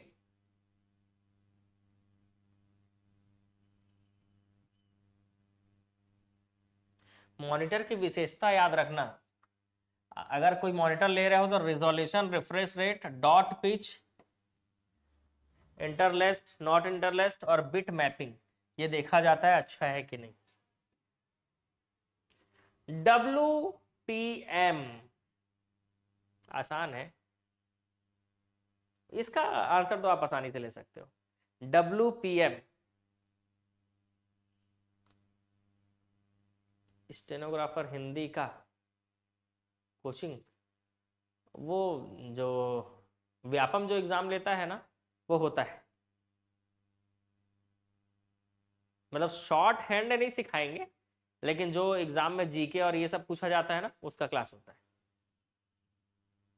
तो आप व्यापम का कोर्स ज्वाइन कर सकते हो। ठीक है, word per minute, very good, answer आएगा option B, word per minute. वैन का फुल फॉर्म क्या होता है, तो वैन का फुल फॉर्म होता है वाइड एरिया नेटवर्क। वैप का full form wireless application protocol. WORM का full form write once read many. WEP का फुल फॉर्म है wired equivalent privacy, wired equivalent privacy.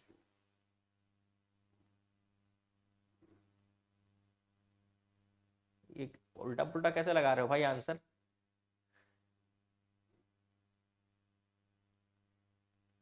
Speed नहीं हो पा रहा है, कैसे करूं?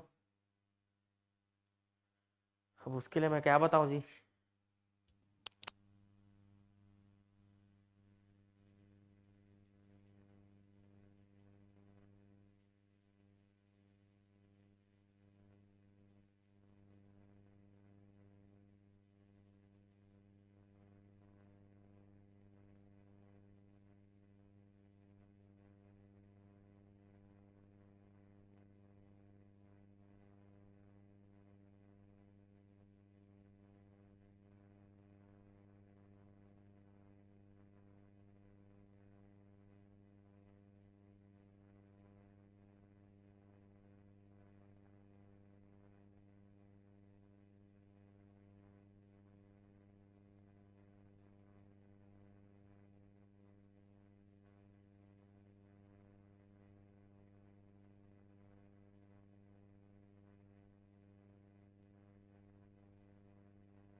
चलो, तो सीआरटी का पूरा नाम क्या है? तो सीआरटी मतलब कैथोड रे ट्यूब, क्यूटेड रोम टेप, कवर्ड रोम टेप, क्विज राइट टायर्स। तो सीआरटी का फुल फॉर्म क्या होता है? तो सीआरटी का फुल फॉर्म होता है cathode ray tube. Very good, CRT monitor होता है ना, सीआरटी जैसे एलसीडी होता है, लिक्विड क्रिस्टल डिस्प्ले, एलईडी होता है, लाइट एमिटिंग डायोड जैसे ओलेड होता है, ऑर्गेनिक लाइट एमिटिंग डायोड, वैसे सीआरटी होता है कैथोड रे ट्यूब। ठीक है, सीडीज का आकार कैसा होता है? तो बचपन में सीडी अगर आप देखे होगे या खेले होगे, पता नहीं आपके जिंदगी में वो चीज, वो दौर आया है कि नहीं, ठीक है। लेकिन सीडी आप देखे होगे गोल रहता है, गोल, है ना। हम तो अपने साइकिल के उसमें लगाते थे, टायर में, ऐसा, है ना। तो ये आप कॉम्पैक्ट डिस्क इसको बोल सकते हो, ठीक है।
हाँ भाई, तो ब्लिंकिंग पॉइंट जो टेक्स्ट में आपकी पोजीशन को दिखाता है उसे क्या कहते हैं? तो ब्लिंकिंग पॉइंट जो टेक्स्ट में आपकी पोजीशन को दिखाता है उसे हम कर्सर कहते हैं। क्या कहते हैं?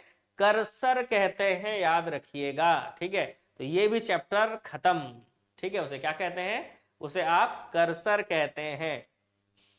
चलो, डिजिटल सिग्नेचर मैसेज के लिए, संदेश के लिए, डिजिटल सिग्नेचर संदेश के लिए खाली स्थान नहीं दे पाते हैं। क्या नहीं दे पाते हैं?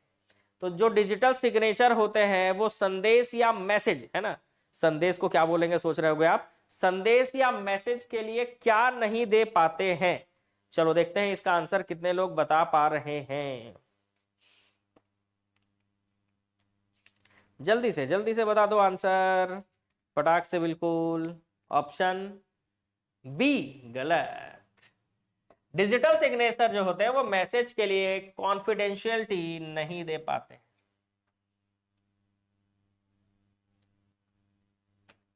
इंग्लिश टाइपिंग में स्पीड कैसे बढ़ेगा? प्रैक्टिस से बढ़ेगा जी। मतलब मैं रहूं चाहे कोई भी रहे, आपको यही बोलेंगे कि प्रैक्टिस से बढ़ेगा, ठीक है। और दूसरा, मोटिवेशन से भी बढ़ेगा, ठीक है। अब मोटिवेशन बोल दिया तो ठुकरा के मेरा प्यार वाला गाना मत सुनने लगना भाई, उसमें ज्यादा मोटिवेशन आने लगता है आज के यूथ को। चलो तो आगे बढ़ते हैं।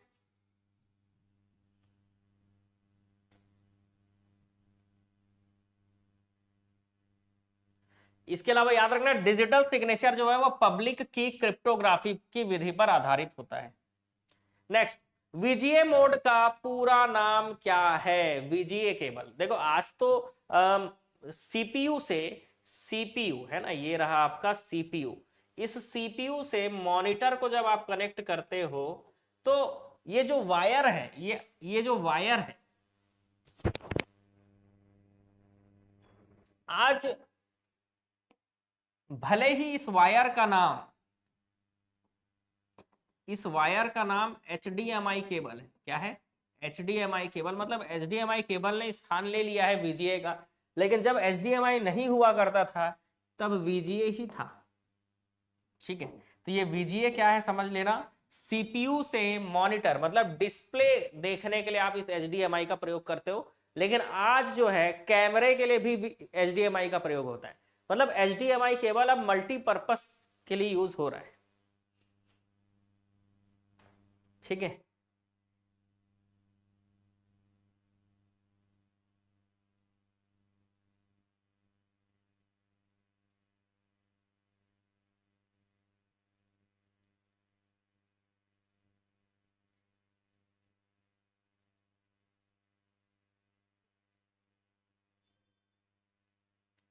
क्या बोल रहे हो भाई?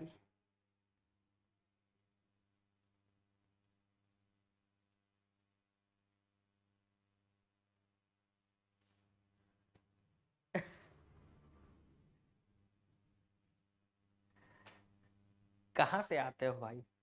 चलो, वीजीए का फुल फॉर्म होता है वीडियो ग्राफिक अरे। वीडियो ग्राफिक्स अरे, ठीक है। वीडियो ग्राफिक्स अरे याद रखिएगा, वीजीए का फुल फॉर्म होता है वीडियो ग्राफिक अरे। वीजीए केवल 1987 में आईबीएम ने बनाया था।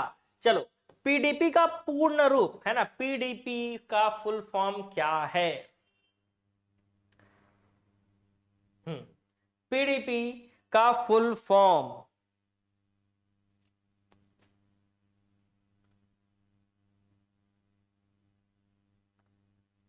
लगता है चोट गहरी है। अच्छा,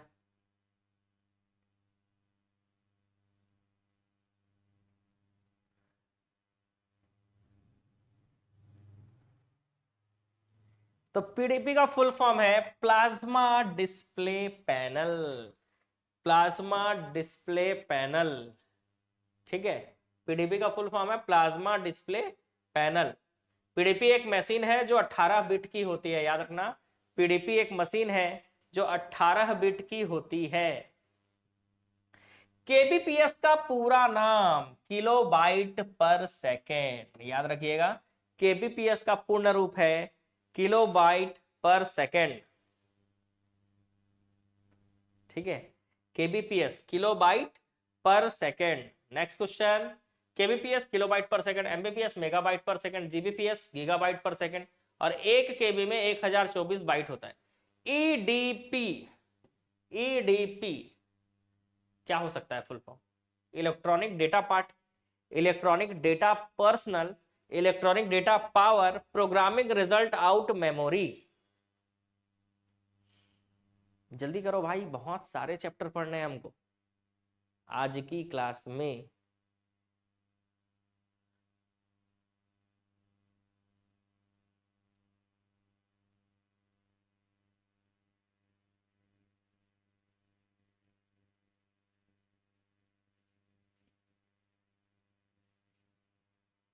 नोटिफिकेशन कैसे नहीं आएगा? मैंने खुद भेजा है, कंप्यूटर का एमसीक्यू सीरीज चालू हो रहा है बोल के।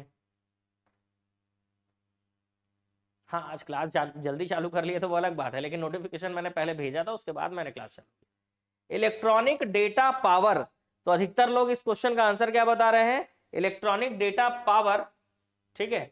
लेकिन ईडीपी का फुल फॉर्म जो होता है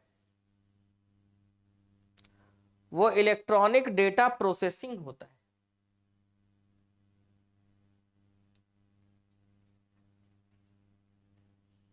जो तो इसमें लिखा ही नहीं है। ईडीपी का फुल फॉर्म क्या होता है? Electronic data processing. यहां पर नहीं लिखा है, ऑप्शन डी में लिखा रहना चाहिए था। आप लोग इसमें से आंसर ले रहे हो, गलत हो गया ना, सब गलत। क्योंकि ईडीपी का फुल फॉर्म होता है इलेक्ट्रॉनिक डेटा प्रोसेसिंग, ठीक है। ईडीपी का फुल फॉर्म होता है electronic data processing. Electronic data processing के क्या क्या लाभ हैं? तो गति एवं परिशुद्धता, निर्णय निर्माण क्षमता, डेटा प्रोसेसिंग प्रक्रिया की विलंबता में कमी, एक ही गणना को बारंबार दोहराना, ठीक है।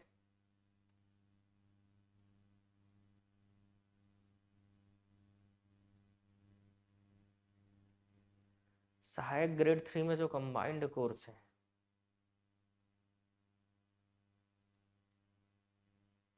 उसमें रीजनिंग, इंग्लिश और सीजीजीएस अपलोड नहीं तो होगा ना, काहे चिंता कर रहे हो? जैसे जैसे क्लासेस होते जाएंगे वैसे वैसे हो जाएगा। तो अभी तो बैच चालू ही हुआ है।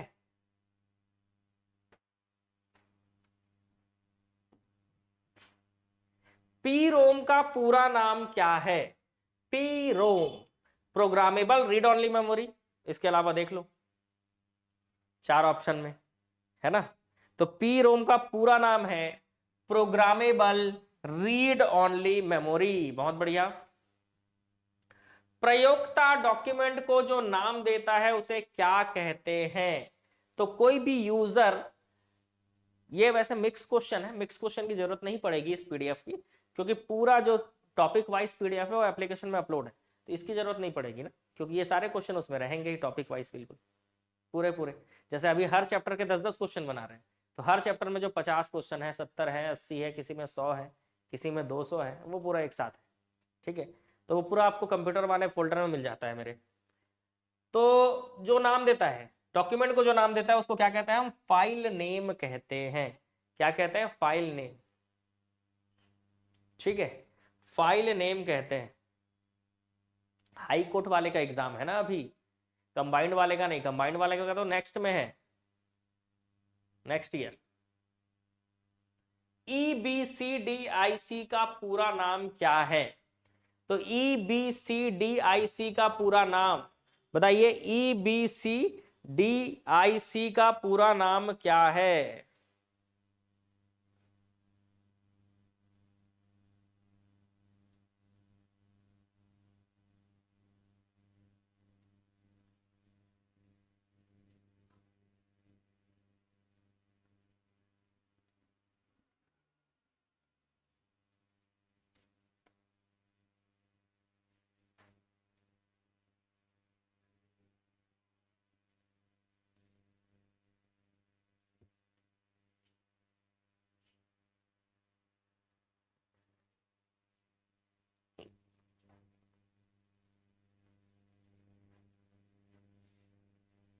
Option B, okay.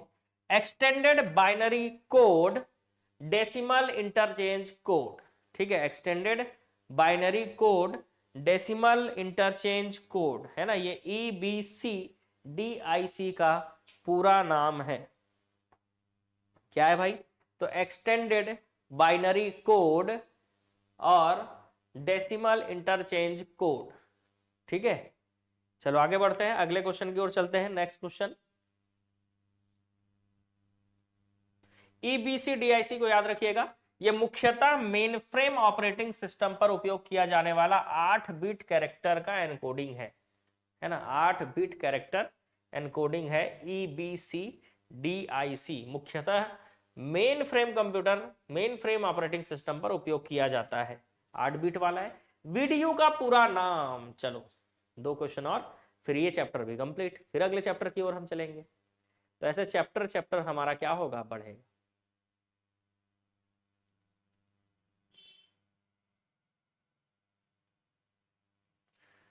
Last 7 day, आमीन का रणनीति वही है जो हर एग्जाम में होता है। लास्ट 7 डे अपने आप को बिल्कुल झोंक दीजिए, दिन रात एक हो जाए, 8वें दिन भले सोते रहिएगा, लेकिन अभी 7 दिन 5 घंटे से ही काम चला लीजिए, बाकी तो टाइम खुद ही मिल जाएगा पढ़ने के लिए। Visual display unit, very good, सही है आंसर, ऑप्शन ए आएगा, विजुअल डिस्प्ले यूनिट। SDRAM का पूरा नाम, SDRAM, तो रैम का रैंडम एक्सेस मेमोरी होता है, लेकिन SD का पूरा नाम, तो रैम तो पता है आपको, लेकिन SD का फुल फॉर्म पता हो तो इसका आंसर आप ले लोगे। वैसे थ्योरी क्लास में मैंने पढ़ाया है आपको, है ना, ऐसा नहीं है कि मैंने इस क्वेश्चन को आपको नहीं पढ़ाया है। ठीक है, पूरा डिटेल में मैंने आपको कराया है ये सारी चीजें।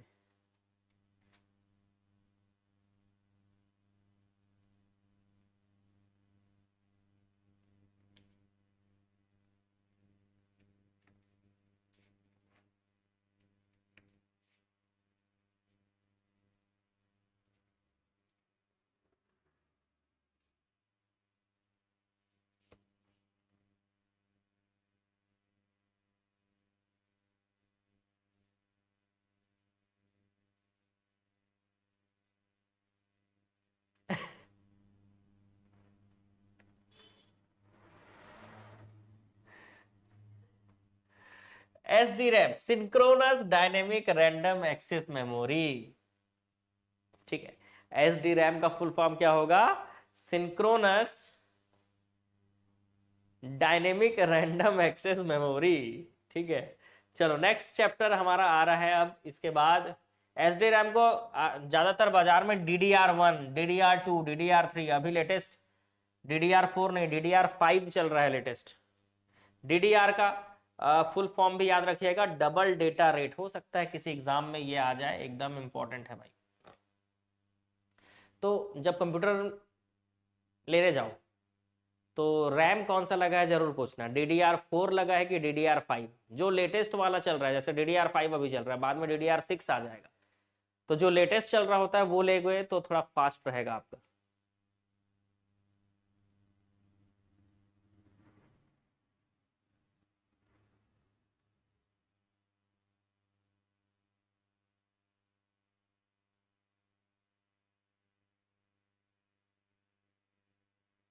ठीक है, चलो ये एक ऐसा चैप्टर है संख्या प्रणाली एवं कंप्यूटर कोड, जिसको आप बोलोगे तो मैं कराऊंगा, लेकिन इसमें कैलकुलेशन है। ठीक है, इसमें क्या है, कैलकुलेशन है।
चलो भाई, तो ये वाला चैप्टर कराने से पहले मैं आपको बोल दिया था कि ये चैप्टर मैं आप तभी कराऊंगा जब आप जो है जुड़े रहोगे, क्योंकि ये थोड़ा टफ चैप्टर है, लेकिन आपको कुछ एक अच्छा जानकारी मिलेगा।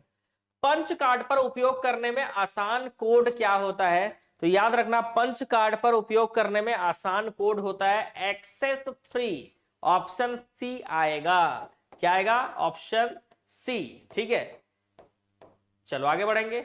कोड को एकल दूरी कोड के रूप में भी जाना जाता है। कौन सा कोड है जिसको एकल दूरी, सिंगल डिस्टेंस कोड के रूप में भी जाना जाता है?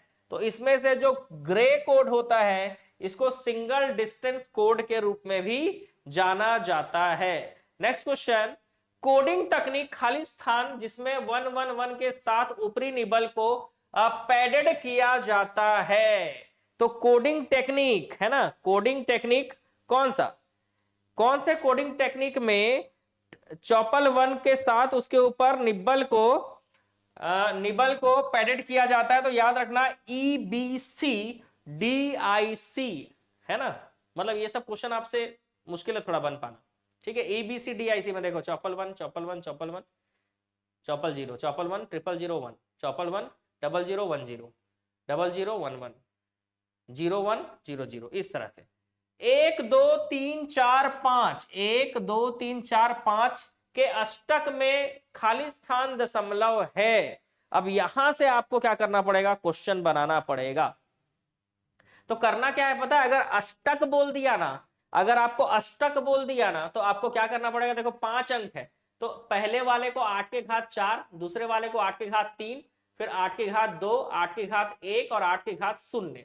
तो 0 1 2 3 4 5 अंक है टोटल, तो 0 से चालू होगा, तो 0 1 2 3 4 ऐसे गुणा करके जोड़ना होगा। मतलब 1 का गुणा 8 की घात 4 से करना होगा, 2 का गुणा 8 की घात 3 से, और ऐसे 3 का गुणा 8 की घात 2 से, 4 का गुणा 8 की घात 1 से, और 5 का गुणा 8 की घात 0 से, तब इसके अष्टक में आप दशमलव निकाल सकते हो। सिंपल सॉल्यूशन में आपको दिखाता हूं, यहां पर गुणा किया हुआ है बिल्कुल। आप देखो, एक का गुणा 8 की घात 4 से, 2 का 8 की घात 3 से, 3 का 8 की घात 2 से, देखो यहां पर आंसर आया 4096, फिर 1024, फिर 192, 32 और 5, सबको लास्ट में क्या कर दिए, सबको लास्ट में आप जोड़ दोगे तो आंसर आएगा 5349।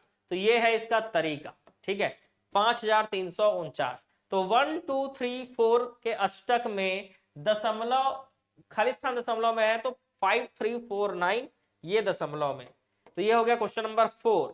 क्वेश्चन नंबर 5 की अगर हम बात करें, 98765 दशमलव में खाली स्थान हेक्साडेसिमल में है, इसमें से क्या हेक्साडेसिमल में है, ठीक है। तो इसके लिए भी आपको क्या करना पड़ेगा, तरीका अपनाना पड़ेगा, सबको आपको 16 से भाग देना होगा। जितनी भी संख्याएं हैं सबको आप क्या करो, 16 से भाग दे दो, तो आंसर क्या आएगा, तो आप यहां पर खुद देख सकते हो आंसर क्या आएगा, ठीक है। अगर आपने पहले 98765 को 16 से भाग दिया तो 6172 विथ रिमाइंडर 13 बचेगा। 6172 को 16 से भाग दोगे तो 385 रिमाइंडर 12, वैसे ही 385 को 16 से भाग दोगे तो 24 विथ रिमाइंडर 1, और 24 को 16 से भाग दोगे तो रिमाइंडर बचेगा 8, और 1 को 16 से भाग दोगे 0 आएगा विथ रिमाइंडर 1 आएगा। तो इस तरह से आप देख पा रहे हो इधर क्या आ रहा है, तो इधर आ रहा है 13D 12 1 8 1, है ना। तो ऐसा आपको किसमें लिखा हुआ दिख रहा है, ये देखो किसमें दिख रहा है, ABCD किसमें दिख रहा है। तो आप नीचे से देखो, नीचे से 181CD, तो यहां पर आपका आंसर आएगा, नीचे से अगर आप देखते हो तो 181CD, तो इसका आंसर हो जाएगा ऑप्शन सी। ऐसे ही पूरे कैलकुलेशन है, देखो यहां पर भी ध्यान देना है, 10110101 बाइनरी संख्या को डेसिमल में बदलना है। तो जब बाइनरी संख्या को डेसिमल में बदला जाता है तो कैसे करते हैं, तो बाइनरी संख्या को जब डेसिमल में बदलना है तो फिर से वही चीजें हैं, क्या कि पहले वाले के साथ यहां से शुरू करते हैं, 2 की घात 0, 2 की घात 1, 2 की घात 2, 2 की घात 3, 2 की घात 4, 2 की घात 5, 2 की घात 6, 2 की घात 7, ऐसे आपको गुणा करना होगा, और गुणा करके आपको जोड़ना होगा, जो आंसर आएगा वही इसका सही आंसर होगा। क्योंकि बाइनरी संख्या को डेसिमल में आप बदल रहे हो, तो बाइनरी संख्या को जब डेसिमल में बदला जाता है तो ये बाइनरी हुआ, इसको जब डेसिमल में बदलोगे तो देखो पहले वाले संख्या के साथ 2 की घात 7, फिर 2 की घात 6, 2 की घात 5, 2 की घात 4, फिर 2 की घात 3, 2 की घात 2, 2 की घात 1 और 2 की घात 0 से गुणा करते हैं। 2 की घात 0 का मतलब एक ही होता है, सबको जोड़ देते हैं तो आंसर आता है जो वही डेसिमल होता है। तो बाइनरी को जब आप डेसिमल में बदल रहे हो तो क्या करना होगा, समझ में आया। इस तरह से आपको बाइनरी को डेसिमल में बदलने के लिए 2 की घात से गुणा करना स्टार्ट करना होगा। तो लास्ट वाले को 2 की घात 0, फिर 2 की घात 1, 2 की घात 2, है ना, 2 की घात 3, 2 की घात 4, 2 की घात 5, 2 की घात 6, और सबसे पहले वाले को 2 की घात 7 से गुणा करना है और जोड़ना है, बस इतना ही काम है, ठीक है। नेक्स्ट क्वेश्चन, अगला क्वेश्चन है, निम्नलिखित में से कौन सा 5 6 7 4 8 ऑक्टल संख्या को डेसिमल संख्या में होगा, मतलब यहां पर आपको ऑक्टल को डेसिमल में बदलना है। किसको बदलना है? ऑक्टल को। तो सीधी सी बात है, फिर से वही कहानी, 8 की घात 0 से गुणा करो, इसको 8 की घात 1 से, इसको 8 की घात 2 से, और इसको 8 की घात 3 से गुणा करो और जोड़कर लिख दो आंसर क्या होगा। ठीक है, तो अगर इसको गुणा करते हैं और जोड़ते हैं तो आंसर होगा 3004। ठीक है, क्या होगा? 3004। कैसे? तो आप देखो यहां पे दिखेगा आपको, सबसे नीचे वाले को आपने किससे गुणा किया? तो सबसे नीचे वाले को 5, सबसे नीचे वाला मतलब सबसे लास्ट संख्या आप देखो यहां पे 4 है, तो सबसे लास्ट संख्या को आपने 8 की घात 0 से, फिर उसके आगे बढ़ो 8 की घात 1, 8 की घात 2, 8 की घात 3, ऐसे आपने क्या किया? गुणा किया। जो भी आपका आंसर आया गुणा करने के बाद, इन सब को आप क्या कर दोगे? जोड़ दोगे। ऑक्टल बोला था इसीलिए 8 की घात से गुणा किए और डेसिमल आ गया आपका। ठीक है, तो जब भी आपको क्वेश्चन, आप ध्यान दो क्वेश्चन में क्या बोला है, इसका ऑक्टल संख्या है, इसको डेसिमल में बदलना है। तो 8 की घात इधर पीछे से चालू होगा, 8 की घात 0, 8 की घात 1, 8 की घात 2, 8 की घात 3, ऐसे करके आपको क्या करना होगा? गुणा करना होगा। चलो नेक्स्ट क्वेश्चन, निम्न में से A1 E2 16 हेक्साडेसिमल संख्या को डेसिमल में बदलना है। तो हेक्साडेसिमल बोल रहा है, अब क्या बोल रहा है? हेक्साडेसिमल मतलब 16 से गुणा करना होगा। किससे? 16 से गुणा करना होगा। ठीक है, तो A का मतलब 10 से गुणा करेंगे, फिर 1 को, ये जैसे ये 2 है तो 16 की घात 0 से, E है तो E को बोलते हैं कितना? तो E को बोलते हैं आपका 14। तो E जो है 14 है और A जो है वो 10 है। तो यहां पर 16 की घात 1, फिर 1 को 16 की घात 2 और A को 16 की घात 3 से गुणा करेंगे और इतना गुणा करके जोड़ देंगे और जो आंसर आएगा वही सही होगा। 41442 41442 ये आपका आंसर आएगा। ठीक है, चलो अगले क्वेश्चन की ओर चलते हैं। निम्न में से कौन सा 4001001 अनपैक्ड बीसीडी संख्या का डेसिमल संख्या होगा? तो अनपैक्ड बीसीडी संख्या जो है इसको क्या किया जाता है? तो इसको डायरेक्ट जो है गुणा करते जाओ, वही अनपैक्ड बीसीडी बोला मतलब बाइनरी। ठीक है, तो बाइनरी वाला बोल दिया मतलब आपको क्या करना है? तो आपको सबसे लास्ट वाले को 2 की घात 0, फिर 2 की घात 1, फिर 2 की घात 2, फिर 2 की घात 3, 2 की घात 4 से गुणा, इस 0 का 2 की घात 5 से गुणा करो, इसका 2 की घात 6 से गुणा करो, इसका 2 की घात 7 से। तो यहां से किसका भी गुणा करते जाओ, ये सब तो डायरेक्ट कट जाएगा। 1 2 की घात 0 मतलब 1 गुणा 2 की घात 0 मतलब 1 ही आएगा, और यहां पर 1 की घात 1 गुणा 2 की घात 3 है, तो क्या होगा? तो 1 गुणित 2 दूनी 4 दूनी 8, मतलब ये हो जाएगा 8, और 1 और 8 लास्ट में जोड़ दोगे तो कितना आ जाएगा? 9। तो आंसर आ जाएगा यहां पे 9।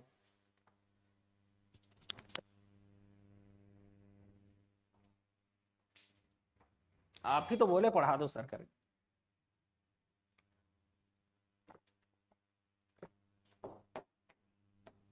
चलो अगला क्वेश्चन, निम्न में से कौन सा 100000001 पैक्ड बीसीडी संख्या का डेसिमल संख्या है? इसको भी निकालना बहुत आसान है। इसको 2 की घात 0 से गुणा करोगे, 1 2 3 4 5 6 7, तो ये 2 की घात 7 से गुणा होगा, ये 2 की घात 0 से। तो 1 गुणित 2 की घात 0 1, 1 गुणित 2 की घात 7, 2 की घात 7 करो, कितना आएगा बताओ?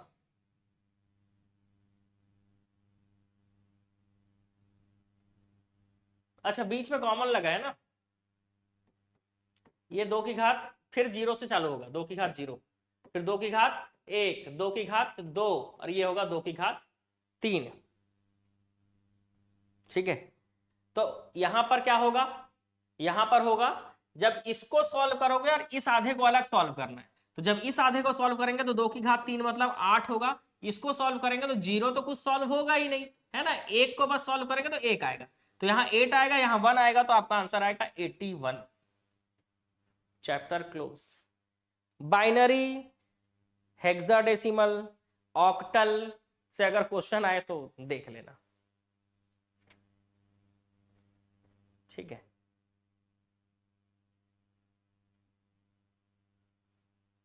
आगे समझ में? ऑक्टल रहा तो 8 से गुणा करना, बाइनरी बोला तो 2 से करना, हेक्साडेसिमल बोला 16 से करना। सिंपल है, बस जोड़ना है। देखो यहां पर अलग अलग क्यों कर रहे हैं, क्योंकि यहां बीच में कॉमा दिया हुआ है, कॉमा नहीं दिया होता ना तो डायरेक्ट 2 की घात 0 से डायरेक्ट आता 2 की घात 7, फिर जोड़ देते आंसर आ जाता। लेकिन अलग अलग बोला तो इसका आंसर 8 आ रहा है, इसका आंसर 1 आ रहा है और हो जा रहा है 81। ठीक है, तो ये हो गया चैप्टर खत्म। अब बताओ आगे का क्वेश्चन करना है कि कल पढ़ेंगे?